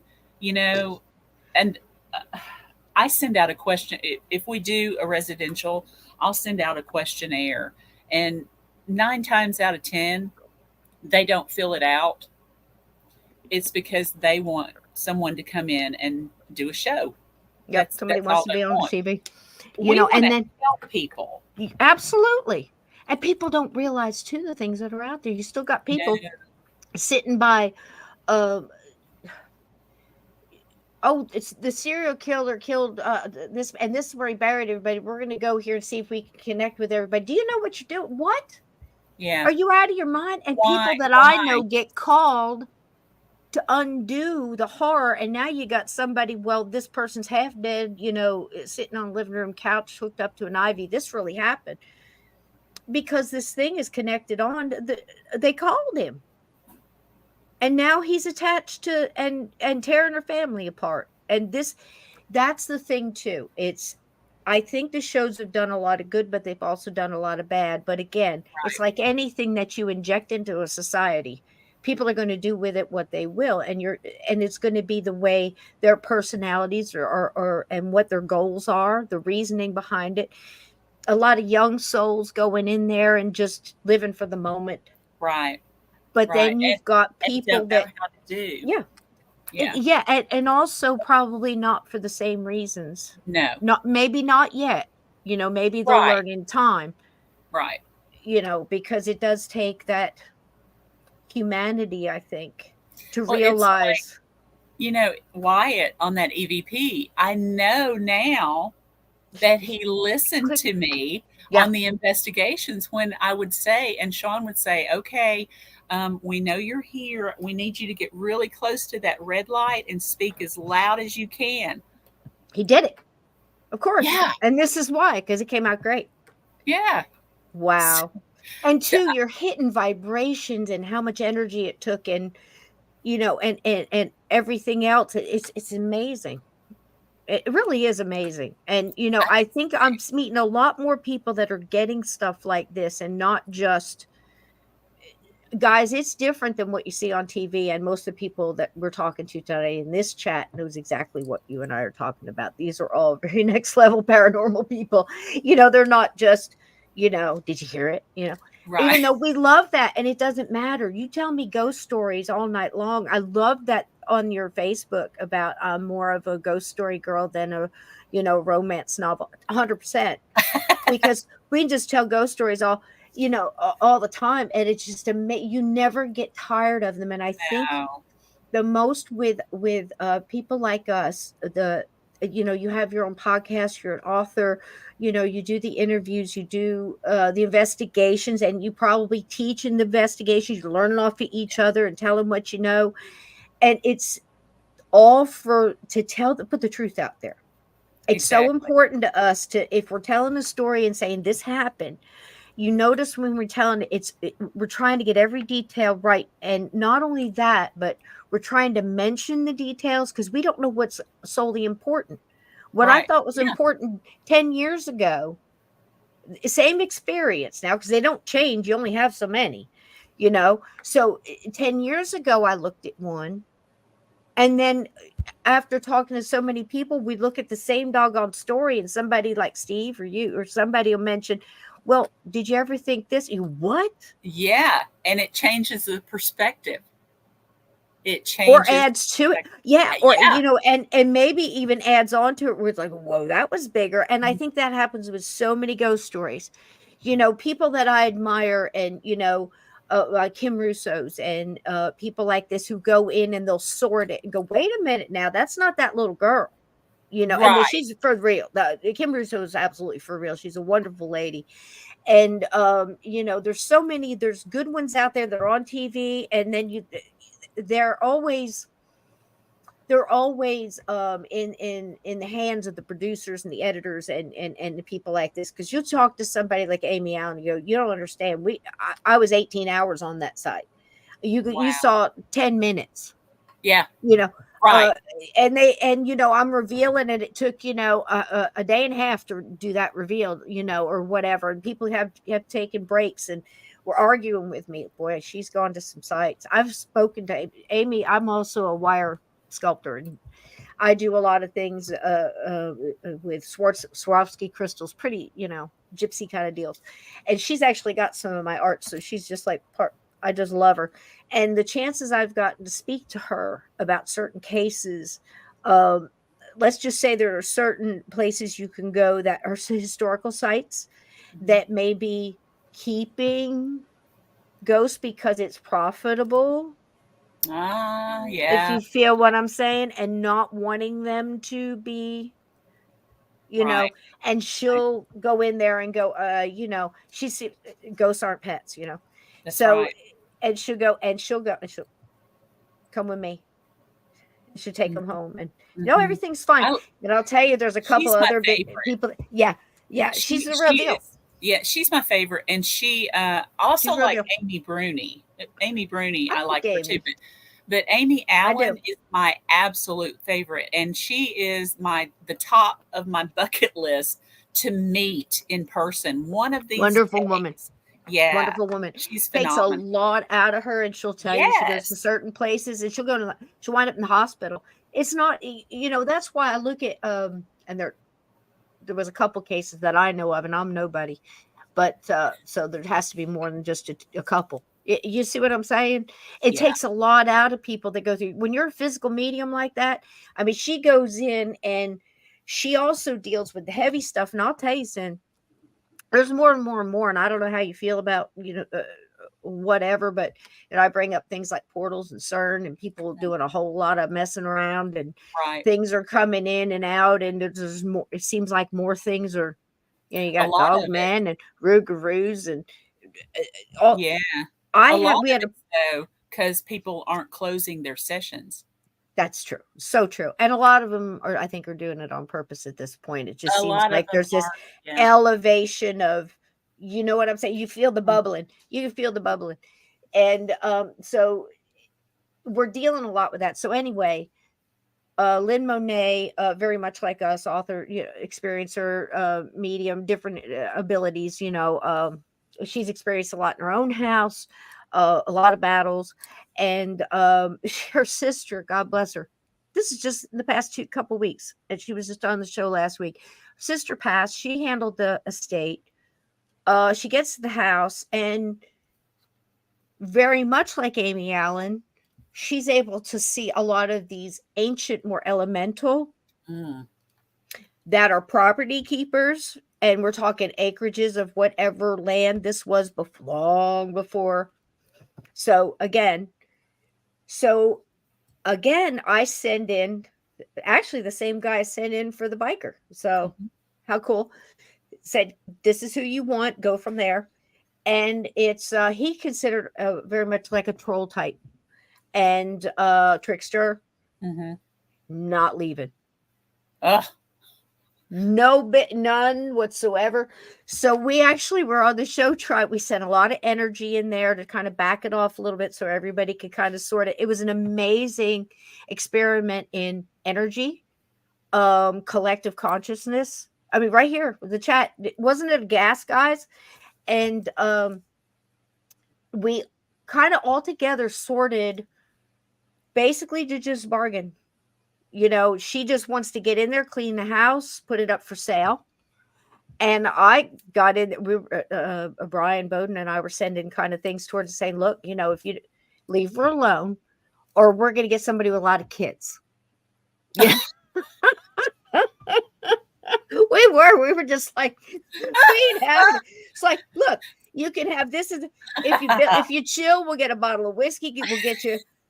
Brian Bowden says we'll get you a clay pipe. We'll get you the best tobacco. We'll leave it in a bowl at the door. We'll get you some crystals. It was so funny. But here's the thing.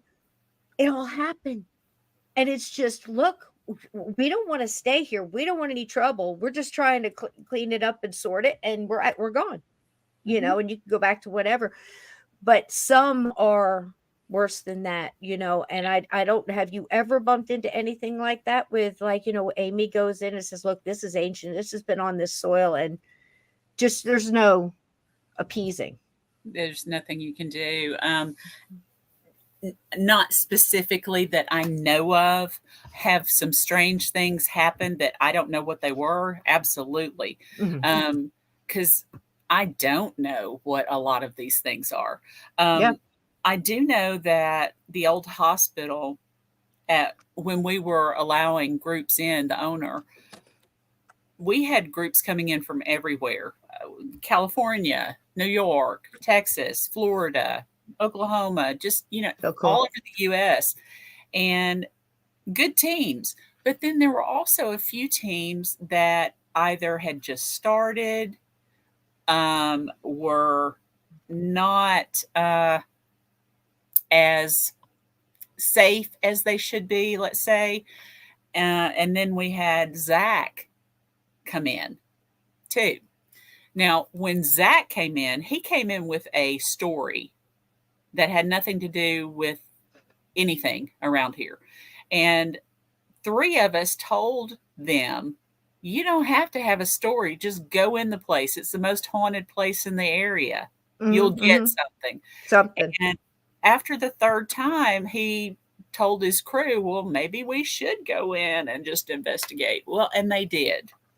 So it ended up being a better investigation, one of their better investigations. The only thing I'm still on the fence about what they found as far as evidence is in the basement when they said the shadow guy walked past, because there are doors that, it used to be the old morgue down there, and there's 2 doors that had small windows in, and people are walking around that place all the time.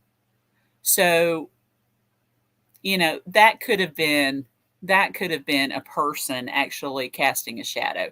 That's the only thing I'm going to throw out on that whole scene. But they actually did come in. Now, they gave 4 days to make that show. They left after a day and a half. Their crew stayed to finish up, taking pictures, doing video, whatever.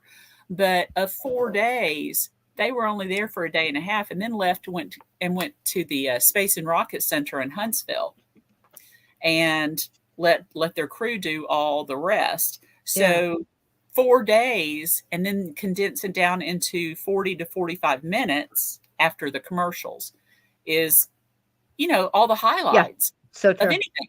And so, you know, a lot of times when we go on an investigation, we sit in the dark and we get nothing. For days. You could do this for days. I know people, a couple groups out of the North Carolina, South Carolina area and over in Pennsylvania. They'll go and they'll get a place to stay for 2 or 3 days at a time. Now, this is great. Yeah. But costs money friends, too. Yeah. The thing was, the house I was telling you about, that we were in the basement where the girl was telling me, trust, I'll show you. And gosh, what that must have been. And I don't know how to describe it. You feel it. They're putting, it's almost like a telepathic kind of, they're getting you to feel what they went through so you understand. And then to be able to sort that out after the fact with information coming from several different areas of people that have been in there, because I'm in there there's a couple of groups that own this house. It's a bed and breakfast. One couple lives there and the rest come in and they do things like I said, the table tipping and trying to help people as far as their spirit guides, if I get it correctly, their spirit guides filter and bring in family members that know that people are coming to stay at this bed and breakfast. Really? And they're waiting to give them messages. Wow. And it's been going on for like 3 years now. And because they went with it with the right intent, I promise you this is true. I've been part of it. You cannot describe it. It's an amazing thing. It's got to be an amazing. You got to come. You got to come. You just will plan it and you'll just come. You'll just come. And it's crazy. So what has happened is the people that are there, this tight little group, again, very, very family, their guides are all working together because that's how, if you come together, it's just like a village now. And they're bringing in these people and healing grief. Finish the message. Do you want to hear the craziest thing? Yeah. And then I want to hear I don't want to keep you. So I want to hear your favorite ghost story or whatever, whatever you want to do to finish us out, know. But I got to tell you this, because if it doesn't leave everybody, just hang on, get the tissue. So we're there. And I have a dear friend with me that is more of a keyboard friend, through social media and paranormal and chats and podcasts. You get it. We all meet up. She brings her sister. Okay. Her sister, total skeptic. Y'all crazy. Yeah. Okay. That's where we're at. My friend and a couple other people, we're all there and we're going to do some table tipping. Now, half the people in this room, trusted paranormal friends, known them for years, very good hearts. At the level of, no provoking, we care, we want to cross a ghost if we can, we want to respect history. They're every level of this, from running their own museums or being on the historical society. Everybody's deep in it, and at this understanding. So, and come together really for that one person that needs that message. It's very cool. So there's about 5-6 people around the table. And the skeptic is sitting on the couch, not far from where we're sitting around this little table. And nobody moved past. Nobody's moving it with their hands. Nobody's moving it with their fingers. Nobody pushing with their feet. It's impossible. Legs are tucked under, barely touching. We're past that. It's happening. I can't explain how. The person that's running the table, sounds like poker. He or pool or something, right? All the things have been done, the protection, the bringing in the spirit, that person's spirit guide, the table, all this thing. Who's here to speak? They tap out, go through the alphabet. I'll spare you, but spells the first letters or initials. It's this person's grandmother. They have sorted it out. Is that the table is tipping and hugging the person, leaning into the person's lap. Happens to be my friend. It's her grandmother. It's her grandmother. The skeptic? No, well, both. Well, okay. Sisters. Oh, yeah. But my friend sitting with me, skeptic's on the couch. Okay. So it's hugging my friend. And yes, that's her. A couple questions are answered. Yes, lean in, hug each time for yes. One time, I think it just sat still and we moved to the next question. That was a yes. One of those. It went on very quickly. And all of a sudden, I'm really noticing kind of sort of, I'm just there for energy, asked a couple questions. I'm picking up along with the person sitting in front of me who's a new, kind of just new getting into their abilities and really doing great because wide open now, we're getting the same stuff. Like she was sick in the hospital. She's upset. She didn't go see her. This is what we're getting. Mm-hmm.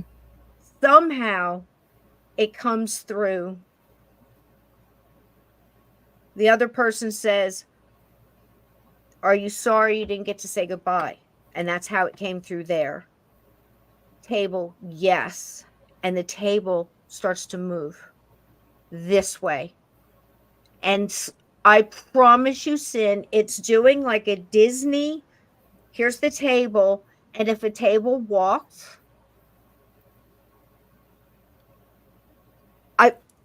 wow, like a Disney Mickey Mouse magic wand table, and we're all up, moving chairs, like trying not to take our hands off and walking with. And I'm looking at the guy across from me that's getting the same stuff. Somehow we're connected into what this person's trying to put down. My friend who's I'll just say calling it, calling and speaking out loud to the spirit, says, "I feel you didn't get to say goodbye." Repeats it again. I'm getting, was it possible you had an amputation in your leg and could not walk? And Bob and I look at each other at the same time and say, "Not anymore." Yeah. Cyn, she's showing the granddaughter that she can walk again. Honey, I can walk again. I'm good. And goes across to where she is on that couch, on that, we would have called a settee, the fancy one with the back ornate, all pretty with the satin cushion tufted. That's where she's sitting, and leans into her with us over it, trying to hang on. Leans into it. And Bob and I are about in tears, and we're just all laughing and thinking this is the most wonderful thing. And then she sends it back down and slides back over like I could have gotten this way the whole time, putting an exclamation point on the whole reason why she did the walking. That's incredible. I was going to say, tell me, it's that incredible. That is incredible. So how do you always not? Yeah, but you're always going to have skeptics, and that's okay, because they're eventually going to see something, and they might already have, and are just denying it.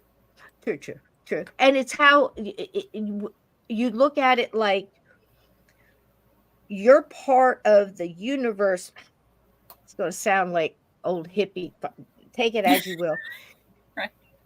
It's like the universe is planting a seed for the future consciousness, because they're on their journey, Cyn. Mm-hmm. And like I said, stuff that happened to us a decade ago, 20, 30, years ago, and looking at it again, different.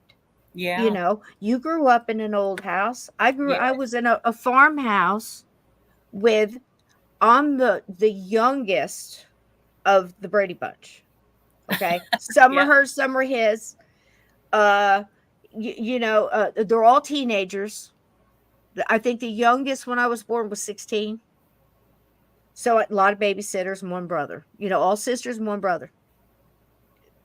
You imagine the energy in this 200-year-old farmhouse in Jackson, New Jersey, smack dab in the middle of all these skirmishes and Revolutionary War things, and God knows what going on, what barn down. I just don't even know, right? Right. And here's my daddy, was a World War II, bless his heart, He was something else. Looked like Robert Mitchum. Okay. Okay. Married 7 times. Okay. Ooh, Just, okay. I mean, just gamble, great artist, great dancer, look great in a suit and a uniform, got away with all kinds of dickens and a bunch of kids from one end to the other. And I'm not joking. I'm just, it's the truth and might as well accept it, and it's just like, go on, Dad, what Yeah. what are you gonna do? So he comes into this farmhouse with all this teenage whatever energy, and he's PTSD, shell shock they call it then, alcohol, violent. Now I'm looking at this whole haunted is all get out. Revolutionary War soldiers. They got something in the barn that wants to eat my face or something. I mean, it's just nobody will go in the barn. Where the cellar's haunted, smelled like old rotten peaches all the time and brandy, and just all kind of wild things, hidden rooms and staircases. I mean, it was full on crazy. Wow. Haunted cornfield in the backyard. And I look at it now, though, and I tell the story and all the different things that happen. And somebody said, did us moving in there ignite all that, or did everything ignite my dad and all the stuff that happened? And I started to learn about energy and how it affects each other. And this is also what we said, Kim Russo, what you do, Amy, and reading the energy and trying to sort what is the intent of the haunting. Right. Is it a simple, I need help? Right. Is it connecting into whatever you're going through? You're going through a divorce, you're going through a questioning your choices in life, whatever, and that they connect into that energy. Have And you a lot found of times that does happen? Yeah. Mm-hmm. A lot of times that does happen.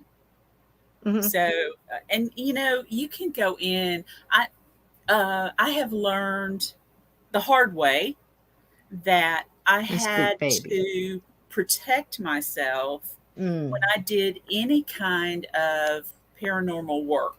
And I didn't really understand that I needed to do that when I worked on my audio. I had no idea that things could happen. And I'll tell you, this was this one freaked me out. And I don't know how much time you got. I can talk all night. So you're just going to have to tell me to shut up. I'll tell you what, I need a refill on my tea. If you want a refill on your drink, I'll play a little quick song and I'll sit down here for a while and talk to you. Look, I know you did another podcast earlier and I didn't want to take up too much of your time, but no, I'm riding high on adrenaline. I'm trying to watch the chat and I could tell stories all night with you because I feel like we're throwing it out there, and I wanted to give the chat a chance to ask you questions because I know it seems like we're jumping all over, but this is a spider web of mystery. It's all connected, and it's depends on where the paranormal touches. Right. What vibrates where, and you go into places you didn't think before, and it's an incredible journey, and there's so many miracles people miss by looking at a lot of this stuff on the shows and everything else where everything is a demon or everything is exactly. I swear to God, stuff's out, evil's out there, make no mistake of it, right, but it's not all. You gotta respect the light and the miracle of it all, because in the end, that's what's going to beat the other. Exactly. And it's so much stronger. So much, tiny pinpoint of light. Look at what Cyn's told you tonight about. That's all she needed, really. And I'm sure there's been other things and other signs, but once you get that voice and that timing and that validation, it's like, I got everything I need, because we get it. I'm happy with that now. Oh gosh, but then again, that gives them energy. Exactly. And they can do more. And I watched a podcast the other day, and I won't say who, but just asking questions. They wanted to should we recognize the cardinal and call it a sign, or the butterfly, or the coin on the pillow, or whatever, and I'm like, hell yeah. Because even if you're wrong, what's the harm? And if you Right. miss it, they sometimes they don't think you're paying attention anymore, so they quit. If And you paying attention. that was my fourth book. That's what my fourth book is about. Signs. Signs. Oh, Yeah. perfect. Yeah. Yep. So I want to, before we get off of here, if you're going to Mhm. take a break, I want to tell you a creepy story that happened to me about Please do. email. And then I want to tell you a funny story that my friend that does the illustrations does about a pet. All right. So Yeah, that sounds awesome. So do you Yeah. want to get something to drink? And I'll just I'll play a little let's see what I got. I got some dance music here. I'll tell you what. All right. And we celebrate all kinds of art here on the show. So That's perfect. and we got to get the kitty's name. This is Bella. This Bella. is Queen Bee. She will be 12 Oh, my on goodness. Halloween. Michelle. Oh, beautiful, my Bella. Look at how beautiful Bella. Beautiful, beautiful. She just came into my life and walked right in the door and has been Queen Bee ever since. Best thing for empaths is the best thing for empaths, because they help. They're like trees are to nature and to the air around. They cleanse. I'm telling you what, everything's here for a reason, folks. Yes. Okay, I'll tell you what, we're going to take a quick break, and we're going to come back here, and we're going to get 2 more ghost stories from this lovely lady, and then we're going to let her go, but not before we find out how to get in touch with all of her cool books and all of her wonderful website and about her group and stuff too. So, all right, guys. Hello, Bella. Hi. We're Bella. Hi, Bella. All right, 2 minutes, 3 minutes, guys.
Isn't that fabulous?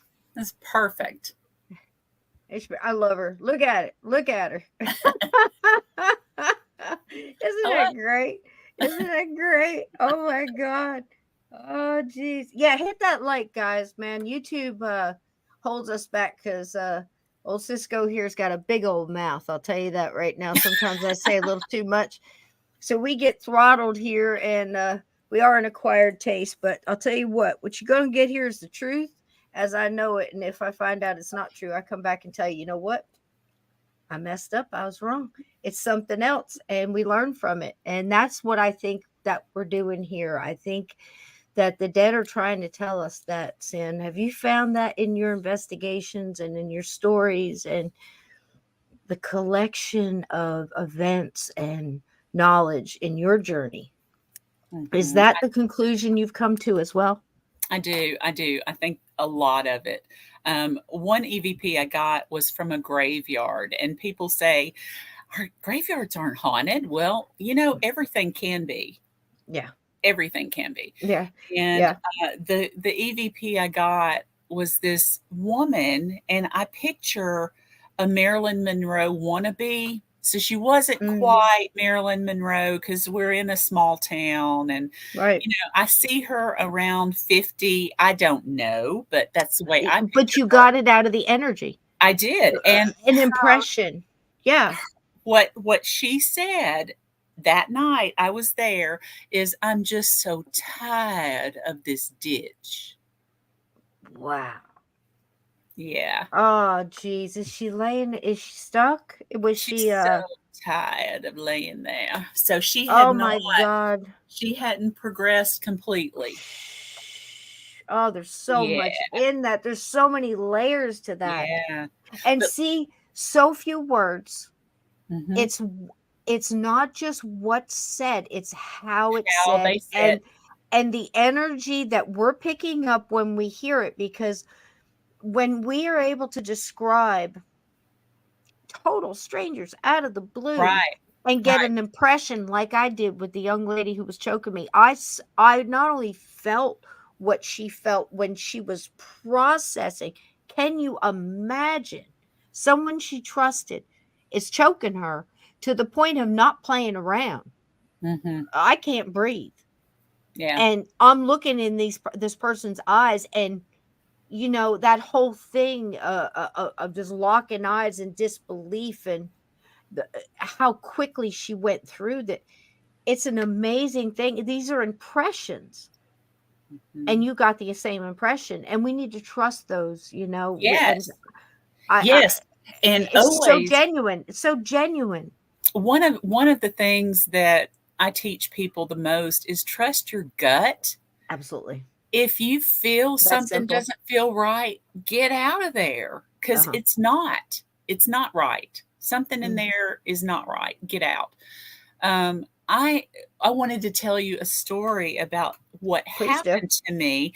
Mark Elliott Fults is the one that does the illustrations in my books and the covers of my books. He's wonderful artist. Tell him anytime he wants to do a collection here, I'll set it to music with other composers that he would love it. Celebrate it, and we put them together, and just it brings joy, and he would love it. And he would be a high energy, fantastic guest on bring your him show. On. Let's do it. Oh my Lord, you would love him. He's one of my very best friends. I feel like I've known him forever, and I've only known him for like 5 or 6 years, 7 at bring the most. Him on. But he has helped me more than anyone. He's kind of like a mentor to me. And cool. When I get stuck on something, I'll call him up and say, here's what's happened. What do you think?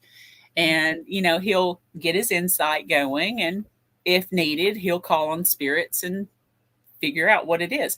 But what happened is I got an email from a girl. She heard that we had gone to a friend of hers' house to investigate. And she sent me a video and said, would you please tell me what they're saying? I'm being stalked. Now, this was inside her home, and it was a video. There was no sound. So I couldn't hear anything. And I told her there's nothing paranormal in this clip. I see nothing. And I can't hear anything because there's no audio. That didn't come across. So immediately, I mean, within 30 minutes, I had 5 audio clips. One was from her kitchen. One was in the living room. One was in the bathroom. One was in her car, locked car. One was in one of the other rooms in her house. And she just recorded a small amount of time, maybe a minute and a half, 2 minutes or whatever, and sent it to me. Well, I went through and I pulled out what I had. And she was being harassed, but it wasn't by, she thought it was a person. She thought, because she was seeing these things. And everywhere she went, she was seeing these spirits and following her. She would go to the theater and be watching a movie, and she would see one of these things get up and walk past her and look at her. And she was terrified. She told her brother, who was a policeman, and filed police reports about stalking. Holy shit. And he kept saying, "There's nobody there. There's nobody. We wow. can't." Oh, poor girl. She was the psychological, yes.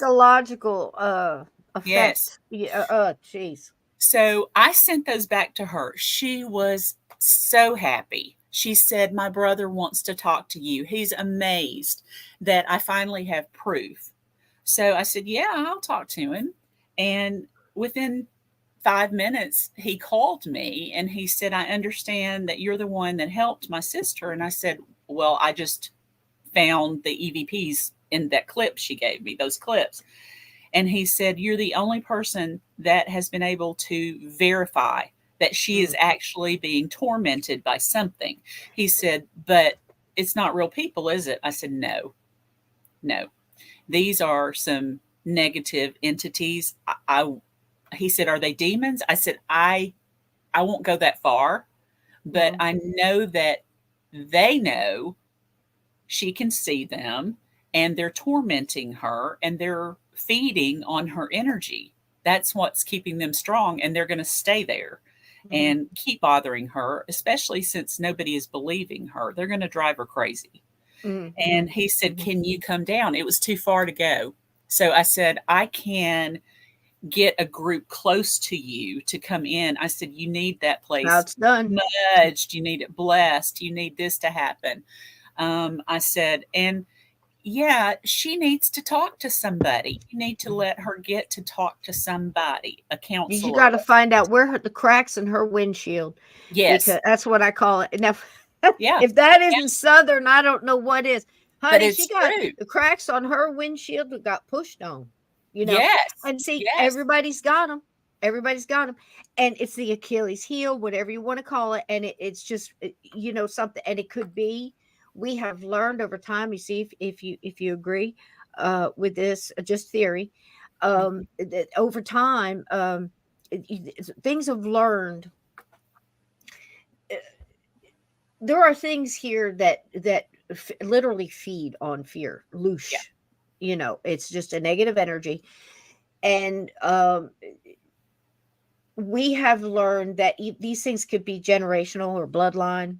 Even it might not even be the person.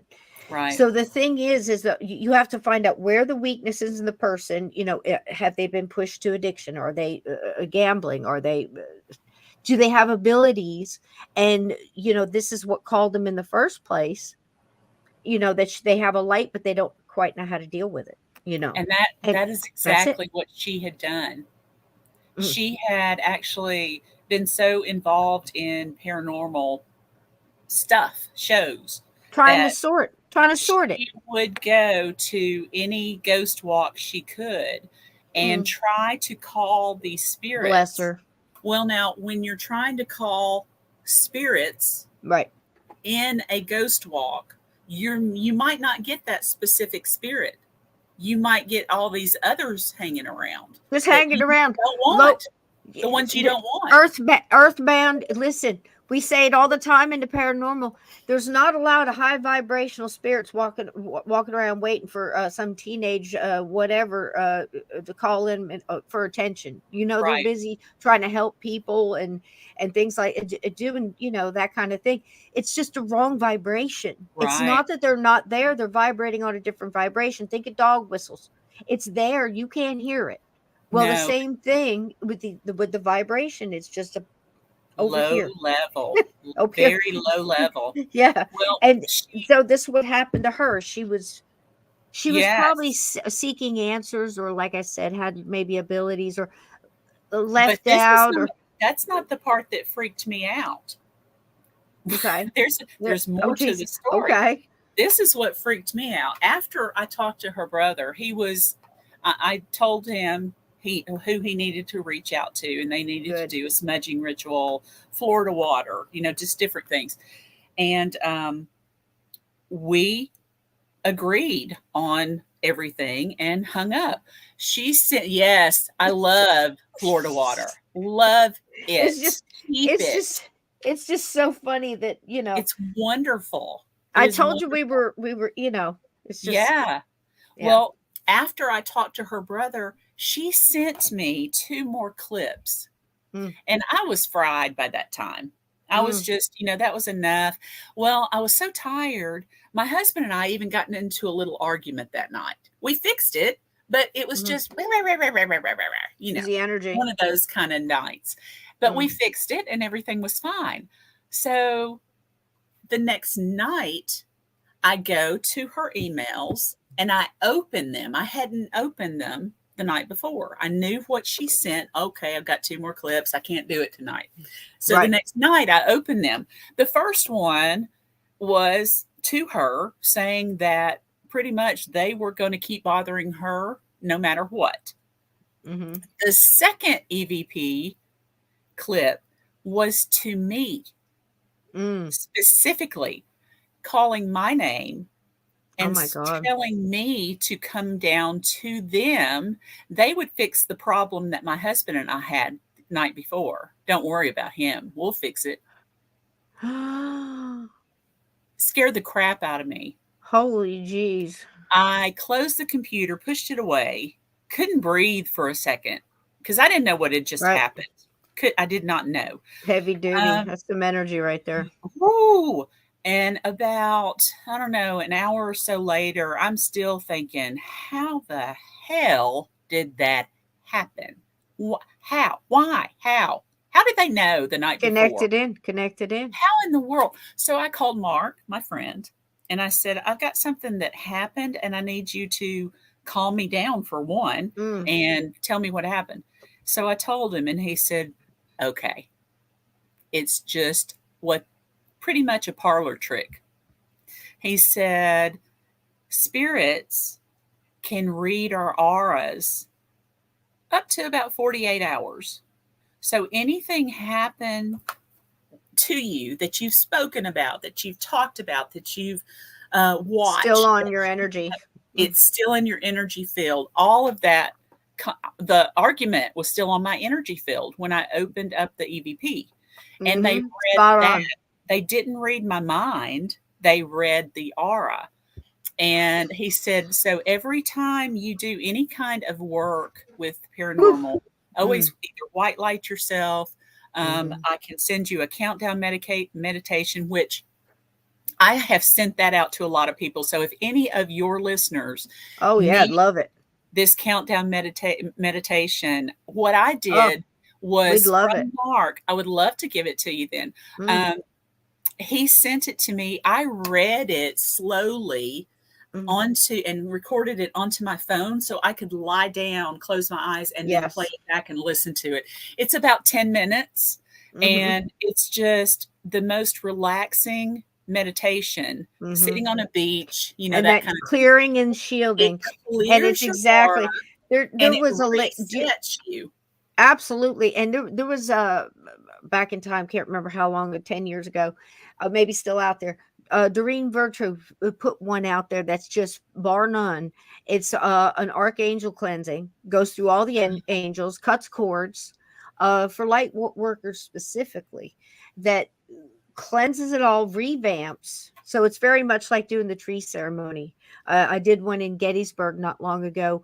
Would have blown your mind, because Wow. we're at the tail end of the convention, the paranormal convention. I have friends and brothers and ex-military, lots of vets and things like that, that come and say, are you going to do the saging? Are you going to do? So I do a Native American ceremony where, all right, I got to find a tree.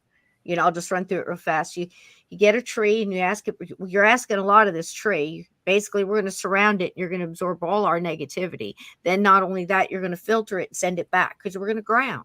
That's basically what we see it as, if you think about it. Yeah. So I'm looking around and I'm going to where I feel like I'm being pulled via like birds and things like that. It's just connection to nature. Mm-hmm. And I find this tree. And I just go ahead and I do the thing where they offer tobacco and cleanse it with sage, and then you do yourself, and then they make the circle and you go around and feet to the head, and it's a blessing, and you tell them to drop all of their negativity into the ground through their feet, into the ground. So it goes up into the tree, just like our oxygen breathing, and then pull it back, cleansed, and revamp positivity and light. That's basically what it is. But each person has to free will choose to do these things. And it's very deep. A lot of times people will cry, or they just feel the pain goes away. Multiple wonderful things. Very individual. This whole thing, we get through all this and you think that that's it. That's the beautiful part, right? I'm satisfied with that. Yeah. And I'm on the porch and, going in, and everybody's telling me, oh, my knees feel great. And, it's just a real high, and it's wonderful. And very much like the skeptic on the couch was a friend who came with another friend and happened to be in the circle and got cleansed. It was just, the emotion was wonderful. It's first time ever anything like this. And he happened to be an arborist. Okay. And he's looking and he says to me, Cisco, he says, what made you pick this tree? I said, honey, I didn't pick it. The birds did. I know it sounds crazy, but there's your answer. And he just says, no, you don't understand. Look at all the trees. Look at all the trees on the right side. Every single one of these trees is compromised. We're on the porch. I can see everything now across the whole parking lot where we just come from. And I'm looking, and he was right, but I have a different vantage point. See, I'm seeing the whole picture. See, and I'm looking through somebody else's eyes, which is, again, like the paranormal. This whole story is my thought about this paranormal. And he looks at the tree, he says, look at that tree. It's the only tree that is not compromised in this entire area. And it's the only healthy tree. Wow. That could have handled all of that. Because he asked me, why would you? I said, well, that's special tree. It agreed. You have to ask permission. Nature is about respect. Yes. Staying out of everything's way. If you stay out of everything's way, nature's got it. It doesn't need our interference or our help or anything else. Has been going on since whatever, And I think the paranormal's like that. That is an incredible story. Thank you. It's an eye opener, right? It is, and it's again, it shows us how much we miss. Yes. By not giving it a chance to everybody come in with what their wisdom and everything else. Now, how do you feel about these things now? Are you good? You feel good about the cleansing and all of that? I do. Since then, I've done the countdown meditation whenever I needed it. And yes, I even keep salt in my truck. And if I'm feeling a little anxious or just overwhelmed, or I'm about to go to an investigation, I might throw a little salt in my shower and white light myself in there. Very cool. I'm big on the shower cleansing, because it's also a physical thing. The hot water, imagine golden light going through all the negativity, all the positive light going through, pushing all the negativity out down the drain. And then again, we're such a visual species. And I think we learn a lot from that, pictures and things like that. And it helps us. So yes, definitely get us that. And I'll I will. send you the Doreen Virtue, and you can add I that. would love it. Again, it's a 7-minute. I used to sit it's in the hospitality. I was in retail, so it's like Black Friday week. I'm in the bathroom with the headphones going, just Serenity now. Yeah. Sometimes you just have to.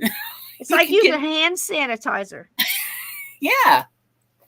For the salt. It's what sage that's is. And that's what the salt. If you just take a little pinch of salt and put it in your mouth, it's the action. It's not really the salt. It's just that thought, the intent of it. Yes. It's the intent. Yes. And it's just like they often say, you right tool for the job, and you must the faith and the belief in the object. I mean, they even said that I just did a big thing on the whole Dracula, the vampire, the whole shebang with Ron Murphy, and we were digging real deep into it and talking about it's only going to work if that person has faith in it. Bram Stoker put it in the book.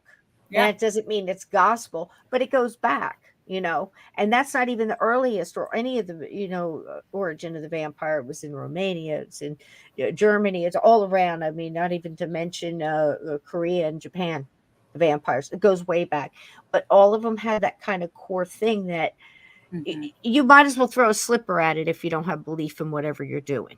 Yeah. You know what I mean? Nursery rhymes stop, evil.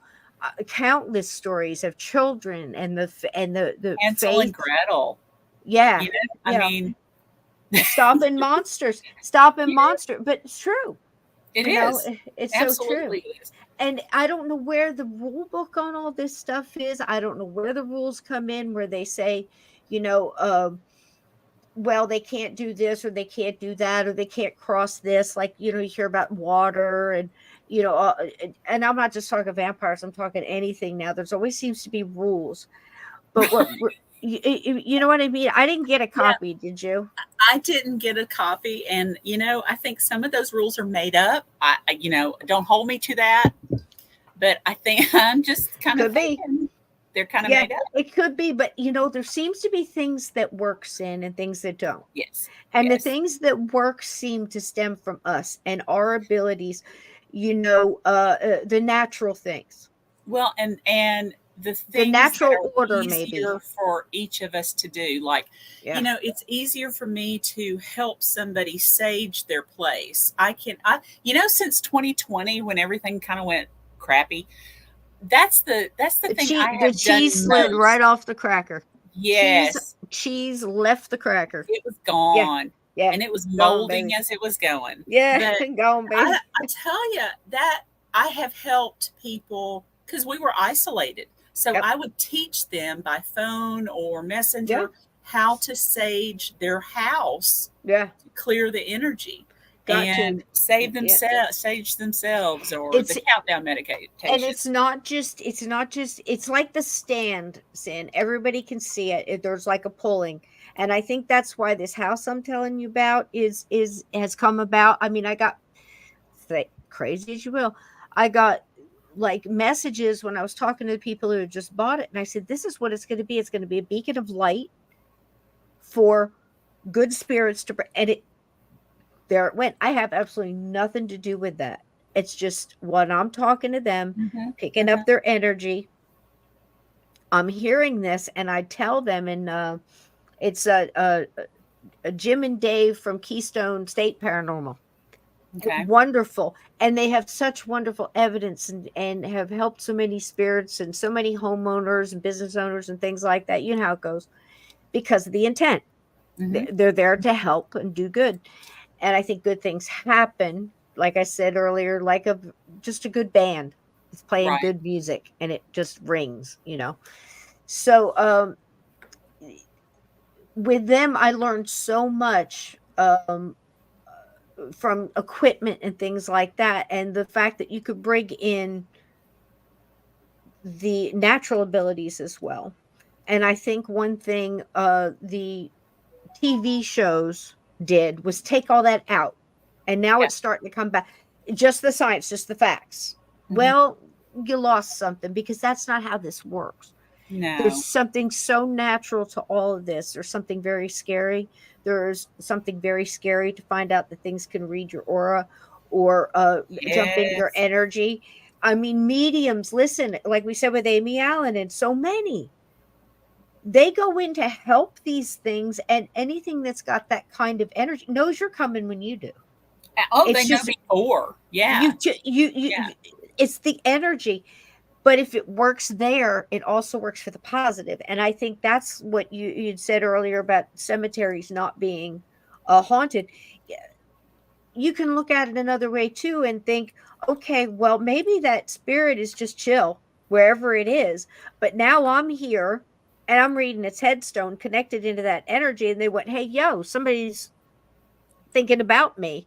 Uh-huh. Because I know mediums like Rob Guttrow. If you've never met him, you got to come on with him sometime. He's an animal communicator, also a medium. I'd Great love dude. to.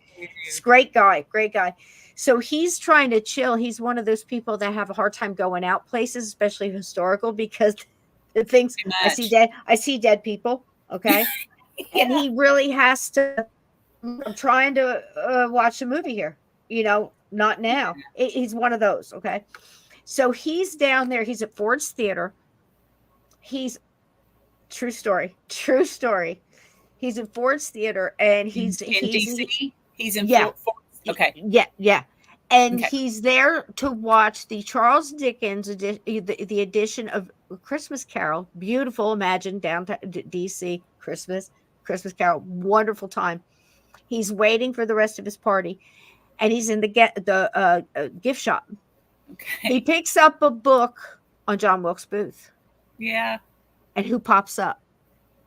Oh, he was there? An intense male energy, narcissistic, pride, arrogant. He's describing all these things, and he's like, I'm not here for this. And he's not connecting 100%. It's one of these, like he's trying to know. Uh-huh. And it finally dawns on him, and he puts it up and he's grabbing another book and does something else. This went on for a few minutes until he finally, the persistence, he realized he's talking to John Wilkes Booth, because he says something to him along the lines of course I'm here. Why wouldn't I be here? This is where they celebrate me and what I did, or something. And I mean, it's just, straight up, and it clicked with him who this was all at once. And incredible stuff, right? So little things like that, and you add up with so many people that I speak to, like you, these same type of things. I think it's because we connect into the energy. And this is why I warn people about, what are they doing to us with the phones? What are they? And look, I'm no hypocrite. I'm just saying. And they put on shows like Exorcisms Live. You know what I'm saying? Crazy shit. Yeah. Crazy shit. I mean, I just had. I will watch all those movies.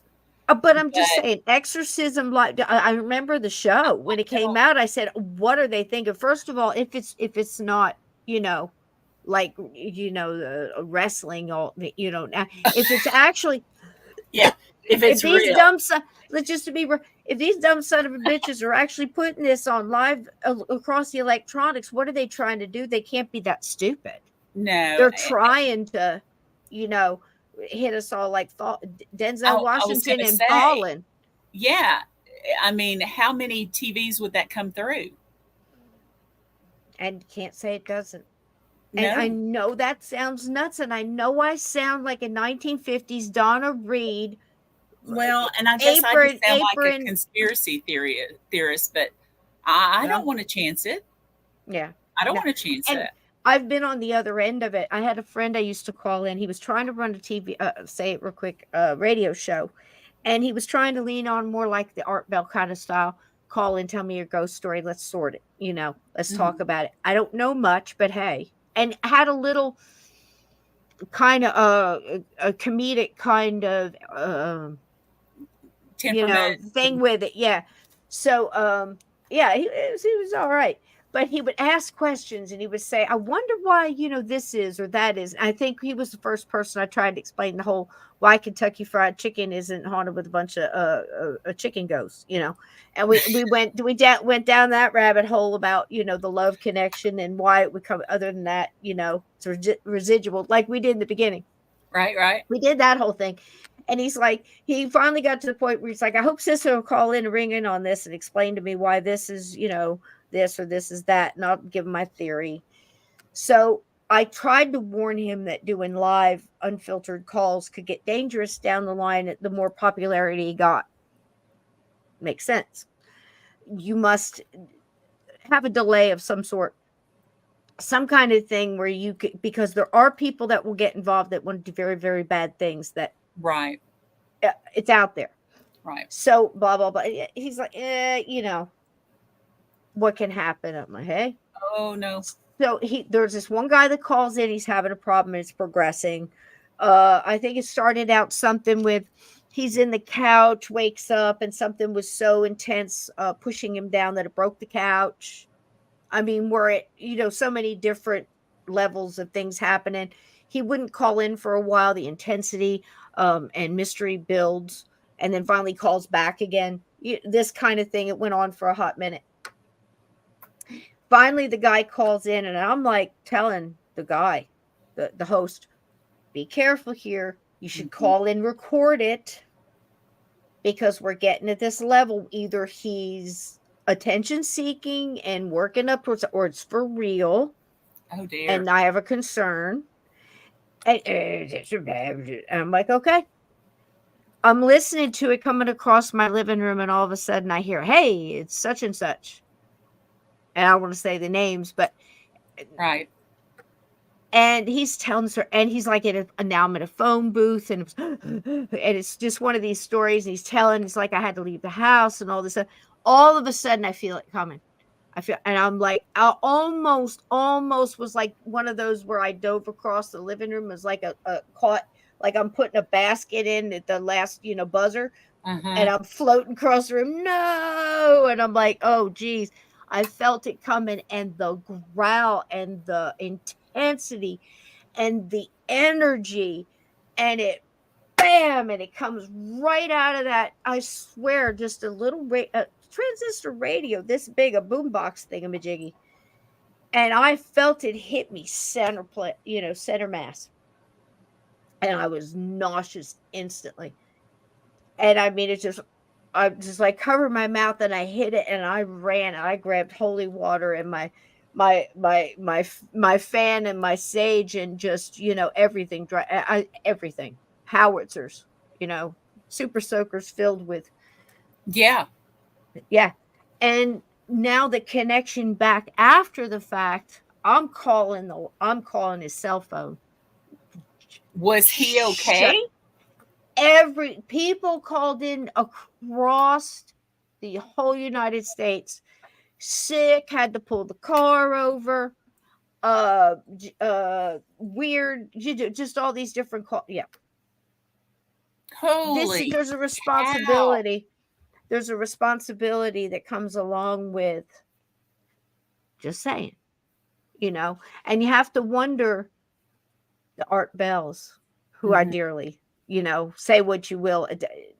No, what the man left behind was this wonderful conversations and these, multiple subjects and the callers. And I just listened to one this week. While I'm working, and floral design and listening to these. And I remember hearing them in 96 or 94, whatever. My son used to listen to this, he had a transistor under his pillow, Cyn. And he thought I didn't know.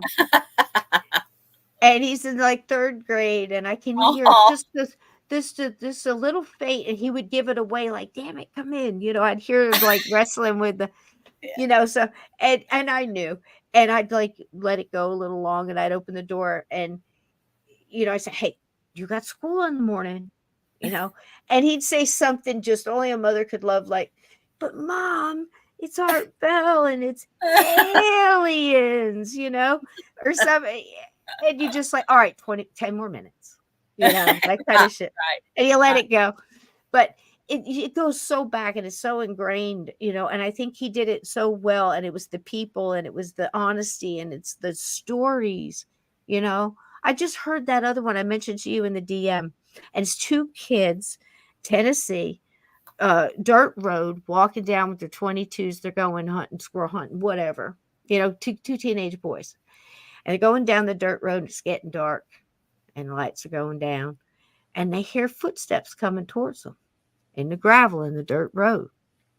And they're coming towards them. And it's the moonlight. Everything's getting dark. It's like they don't see anything. They see a little bit of movement. And it looks like a big old fat raccoon or something coming down the center of the dirt road, coming towards them. And it's coming more and more into view. Finally realized it's not a raccoon or an animal at all. It's a pair of Civil War boots. No legs, no body, nobody, nothing in them. It's boots.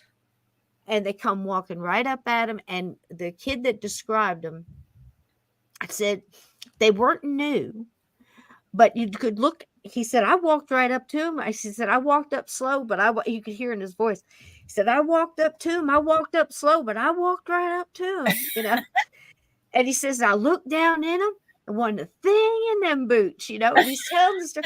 It's the greatest. I swear it's classic. And he said, here's what he said. It was beautiful. His friend would only get so close or whatever. One of them, I don't know who, reached down to try to pick him up, and they pinched right through him. And that's how he said it. He said, I went down to pick him up.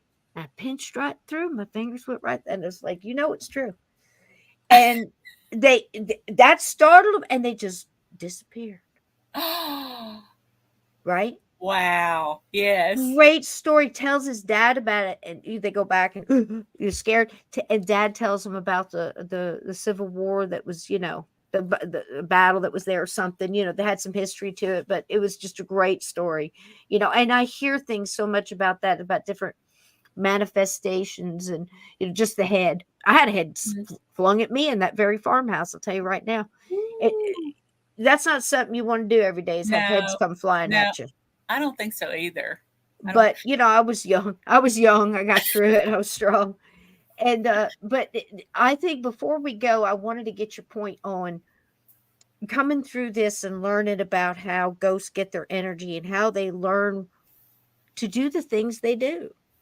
And isn't it interesting how some are in the state of mind where they're not even realizing they're dead, they're repeating.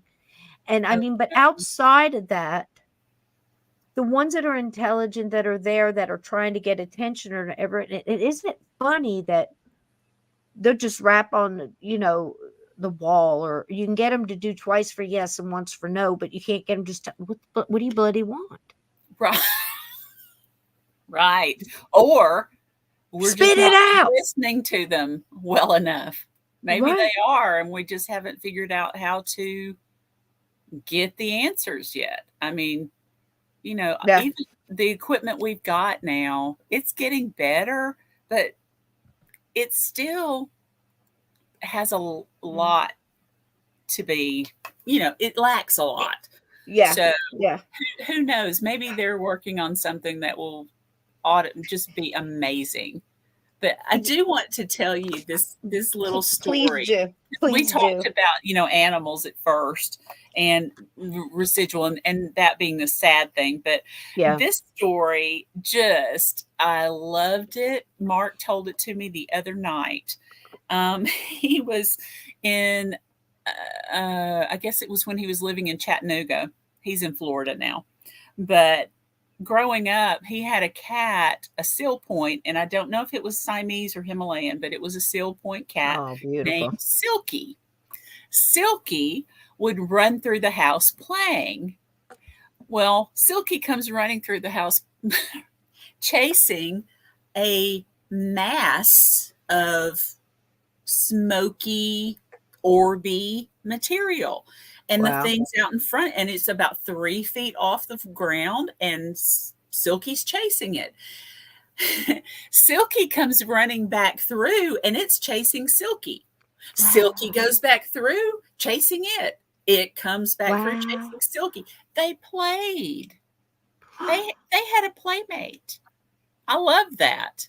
I love that as well. Now, did he lose another pet? Was there a dog that he He lost has. It earlier? could have been another cat. He was always a cat person, Uh-huh. and it And could have had been he another lost cat. one? I don't know. And he couldn't recollect exactly because it's been years and years and years ago. But that I loved. Incredible. I I love loved that.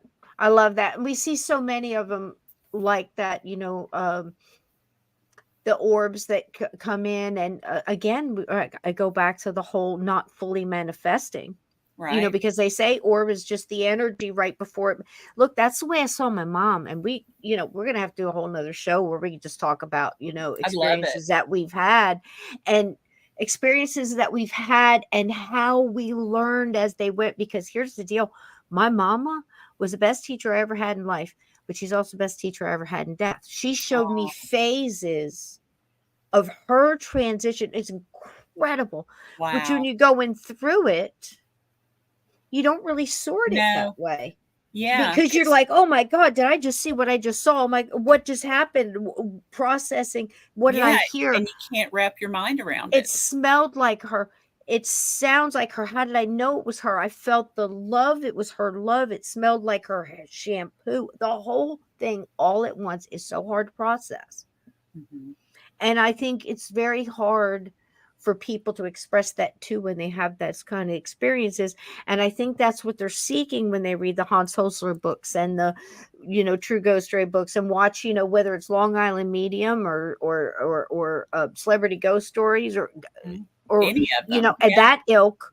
But you also have the people that are interested in the true crime and the mystery and the history. It's really one big stew.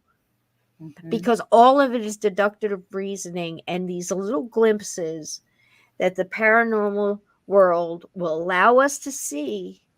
And like you said earlier, the consciousness will accept at the individual's level of consciousness and what they're willing to sort. Because look, we had to go through it. Yeah. We had to go through it. And that's scars to prove it. But I think we wound up laughing through a lot of it, which I think is why we survived. So, that's it right there. Whether it's healing, medical, chaos, as long as you're laughing at the right time. You sort your sort your emergencies, common sense. Right. But I'm just saying, in most cases, that'll get you through so much. And you'll even get rid of negative entities and negative things because they can't be around it. True laughter. You've got to joy. vibrate so high. And that's it. And even if it, yoga, meditation, music, chimes, sounding bowls, dance, yes. You got to vibrate so high. Cats, dogs, love, giving to others, dancing. I've had things on the other side of the door I knew I didn't need to open. I mean, truly. And I was singing before coffee said, I'm walking down the hall, and the podcast the night before, dude's telling the Black Eyed Kid story every time something happens. I can't explain it. Every time something happens. So I'm walking to get the coffee, first coffee. That's horrific enough, trust me. And there's a bam, bam, bam on the door like a cop's knocking on my door. And you just, you freeze. You freeze. And I just felt it. I was in one of the most natural states, just, right after sleep. And I picked up completely, do not open this door. And I just started singing Jeremiah Was a Bullfrog at the top of my lungs. He was a good friend of mine too. He was a good, that's all I could think of to lift it, but it worked. And you could feel it go away. And I meant it. After a while, I was starting to get into it. The more you feel it and the more it's genuine. And even if you've got a push start, it's like we're old cars that you have to put in second gear and push just to get it to go. You know what I mean? We're kind of like that. But if you can think of a joke, I know somebody had a bad infestation of something. And long story short, tried everything. And finally her boyfriend, or actually a real good friend, went and bought a joke book and they sat there and drank wine and told jokes and laughed till they I love it. just about peed themselves, but it worked. And it backed things off and got them energy and bought them time. And I'll tell you what, this has been a wonderful time spent with you. I have enjoyed, and I've got to go so get my much fun. Three Dog Night album out now. Oh, God. After you said do it. Hey, I love dance Three barefoot Dog in the Night. kitchen. Bake cookies. If you can bake cookies or something sweet, even, whatever, make pudding. Then do something just sweet and quick and just nice. Put on some old classic something, the blues and a little bit of the jazzy dancing, or something that makes you laugh and have and just do barefoot and just dance a little bit and tell me you don't feel better. And I'll tell you what, next time you come on, I want to get into energy, things that have happened with my past. That daddy I mentioned has been also a good teacher, where when he crossed, my mom came through and I was like, hey, I never asked, how's dad? Through a medium. Wonderful medium. And the medium kind of laughs and says, well, she says, if you want to talk to him, I'll go down and get him. And I looked at Barb, the medium. I leaned forward. This is when I was just learning, and believe me, I still am. And I leaned into Barb and I go, "Oh hell no! Don't go down there." And that's when I learned. Barb, the medium's laughing, and my mom comes to her and says, "Not really like that." She says, "He's just vibrating at a lower vibration. I have to go down and get him." Okay. And the medium describes my mom literally going somewhere and coming back with my dad like this. By the collar. And he's like, but listen, I spent 2 years sending him happy thoughts and energy because look, at all the stinkers that he didn't help raise, he just picked really good women. And from all those women, really good people emerged. They went through their stuff. Some came out good, some didn't, but some real winners, coming through as like survivors and good people and good-hearted people that bred more good people. That is one of those. So I look at it like, hey, at least you picked good women. You were a rock. Everybody was mad you weren't a tree. I don't know how else to describe it. For some reason, we picked you to be involved in this whole thing. So, yay, Dad. That's all I got for you. But here's happy thoughts and energy to you. Yeah. Thanks for whatever. And over time, I did this. And I sent it to other people too. I send it to my pets, And it's just good for you too. And about 2.5, 3 years later, that same medium goes, I'm there for somebody else. Just happened to be there. I bring in a friend to connect. That happened. In fact, my mom brought this person in. And that's how it works. Everybody's connected. I promise you. The medium says to me, but there's a gentleman here before we go. She describes somebody that could have been 2 people in my past. That's it. And he takes a step forward and he said, I would not have been a good example for your sons. And I said, that would be my dad. Wow. And through him, he told through her, thank you for the energy. Aww. I sent him love and that helped his soul heal. Yeah. So again, people, if you want to help the ones you love, send that out. It helps you too. Sort it the way you want to sort it. But this is all connected, talking to wonderful people like Cyn here. And we didn't even get it to touch on all your books and everything else. So you have to promise to come back. It's just been a wonderful visit. It's been great. It's been great. I do think we're cousins somehow. I think we might be. I don't know. Look, my daddy might have traveled through Tennessee. I got people in Italy. I got people. Look, he was in the war. People. He was all over the place, And look, it is what it is. I'm here, and all these wonderful people. And I think again, that's part of it when you just let it be what it is. Exactly. Instead of start and just marvel in it, whether it's the butterfly that's connected to this, that's the bee and the pollen and the trees and the oxygen and the whole. All we have to do is enjoy it and not get in the way. Absolutely. And I think paranormal investigators that are at this level of understanding, it's not that I'm not saying that it makes us smarter or wiser or anything else. No, it's not it. It's we're older. We've seen some shit. Yeah. and we've gone through a lot, and we've been able to sort it and been able to go through the tragedy and look back and see how everything matched and how it carries and molds us, and how we're just supposed to love each other. And ghosts are people too. And I don't know how you feel about it, but I always look at it, it's just like Hans Holzer always said, I've never been afraid of ghosts. They're just people in need of help. And if it was me, if it was you, and that's where we're at. So tell us where to get your books and everything else, honey. And you've got your own podcast too, don't you? Well, it's not mine. I'm a co-host on Legit Paranormal Podcast. Very cool. Very cool. So you can go to, we're on YouTube and all the others, but get over there and subscribe, everybody. Legitpodcast.com. You guys thank you, listen. mods.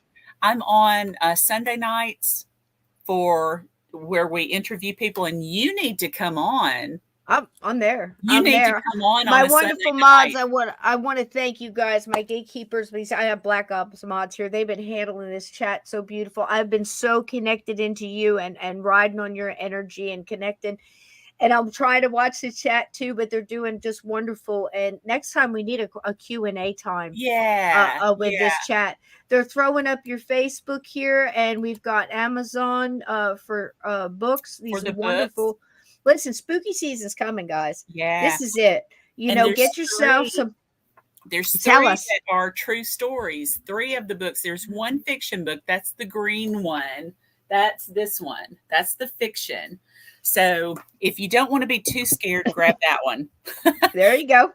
The first one is Whispers in the Dark, True Ghost Stories. It's the very first one I wrote. And there you go. Everything is short stories. Love the covers. This again is the artist that did Mark Elliott Fults. He's amazing. Psychic medium, trans. Let's get him on. You would love him. Let's do it. Let's do it. This one is the third one. They're speaking, Are You Listening? And you can actually, as you're reading this book, go to elkvalleyparanormal.com and listen to the EVPs I talk about in each chapter. There's over 100. That's so cool. Over 100. That's so cool. So now you can read it, and then you go and you can hear that, then come back. Oh, that's super cool. And remember that grumpy old man? He's one of them. He's one of them. Oh, wow. So Isn't this that is fun? my 4th one.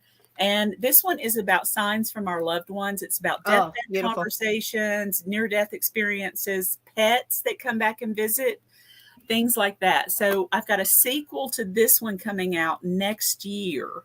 And I'm still accepting stories to go in that. So if you guys have a story of a loved one that you would like to see in print, send it to Cyn Shrader Hill author@gmail.com, and I'll be glad to include it. My next one coming out is going to be around Halloween, and it's spooky. Wow. Stories. I'll tell you what, we're trying to come up with all kinds of cool stuff here for Halloween. We're doing Cabin 22. You're highly invited. It's children friendly. I mean, didn't write any big time. It can be gory. I mean, come on, it's about Bigfoot and a haunted mountain on Halloween nights. Got moonshiners. It's got dogmen, rougarous, ghosts, a murder mystery. It's got everything. It's got everything. You're welcome to come here. We're just listening live. It's great. I'm going to send you the playlist too. If you're ever driving around in the car and you like audiobook, it's about 14 hours.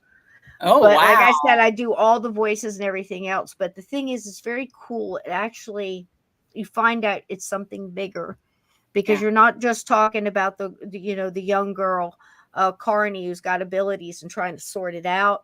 And it's not the prophetic dreamer, the Greta, who's from the old country, and throughout her family, she has these dreams and she can't do anything about to stop the tragedy. She just sees it, and she's trying to deal with that. And why can't I ever do any good with it?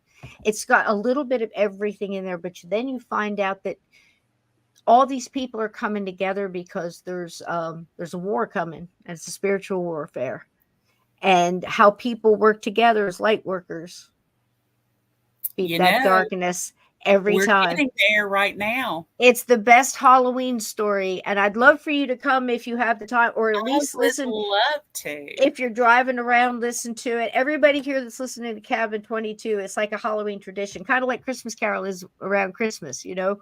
And we just have fun, and we love talking about what did you get from it, you know. And we're learning too. So all of this, you know, I want to get you on again, and I know you're going to come back. So thank you so much for this. It's been fabulous, and the chat's loved you. I have loved being on here. I So could much talk fun. to you for hours and hours and hours, and So much fun. we'll have to do it again. I have Thank you to so do it again. much. Yes, absolutely, honey. Go get some sleep, and you know, again, no kidding. Throw some dates down in the thing when you're ready. I'd love for you to meet some of our people, and you bring some more in, because everything is escalating now. We're all learning from each other, and we're Yes. going next level. We're going next level, and I don't know what's going on, but hey, I'm in. Right. Exactly. Light workers unite. Here we go. And chat, I love each and every one of you gatekeepers. Thank you, mods, for handling everything. If you have not subscribed, please consider doing so, and give us a like on the way out, you know, because we love the YouTubes, and you know, we need the algorithms. Thank you so much for being so kind, and we are out of here. Good night and blessings to you, and thanks again. It's been a pleasure meeting you. It's Absolutely been fantastic. It's been an absolute pleasure, and I know you got to be as tired as I am. So good night, sweetheart, and thanks again for being here. Good night, everybody.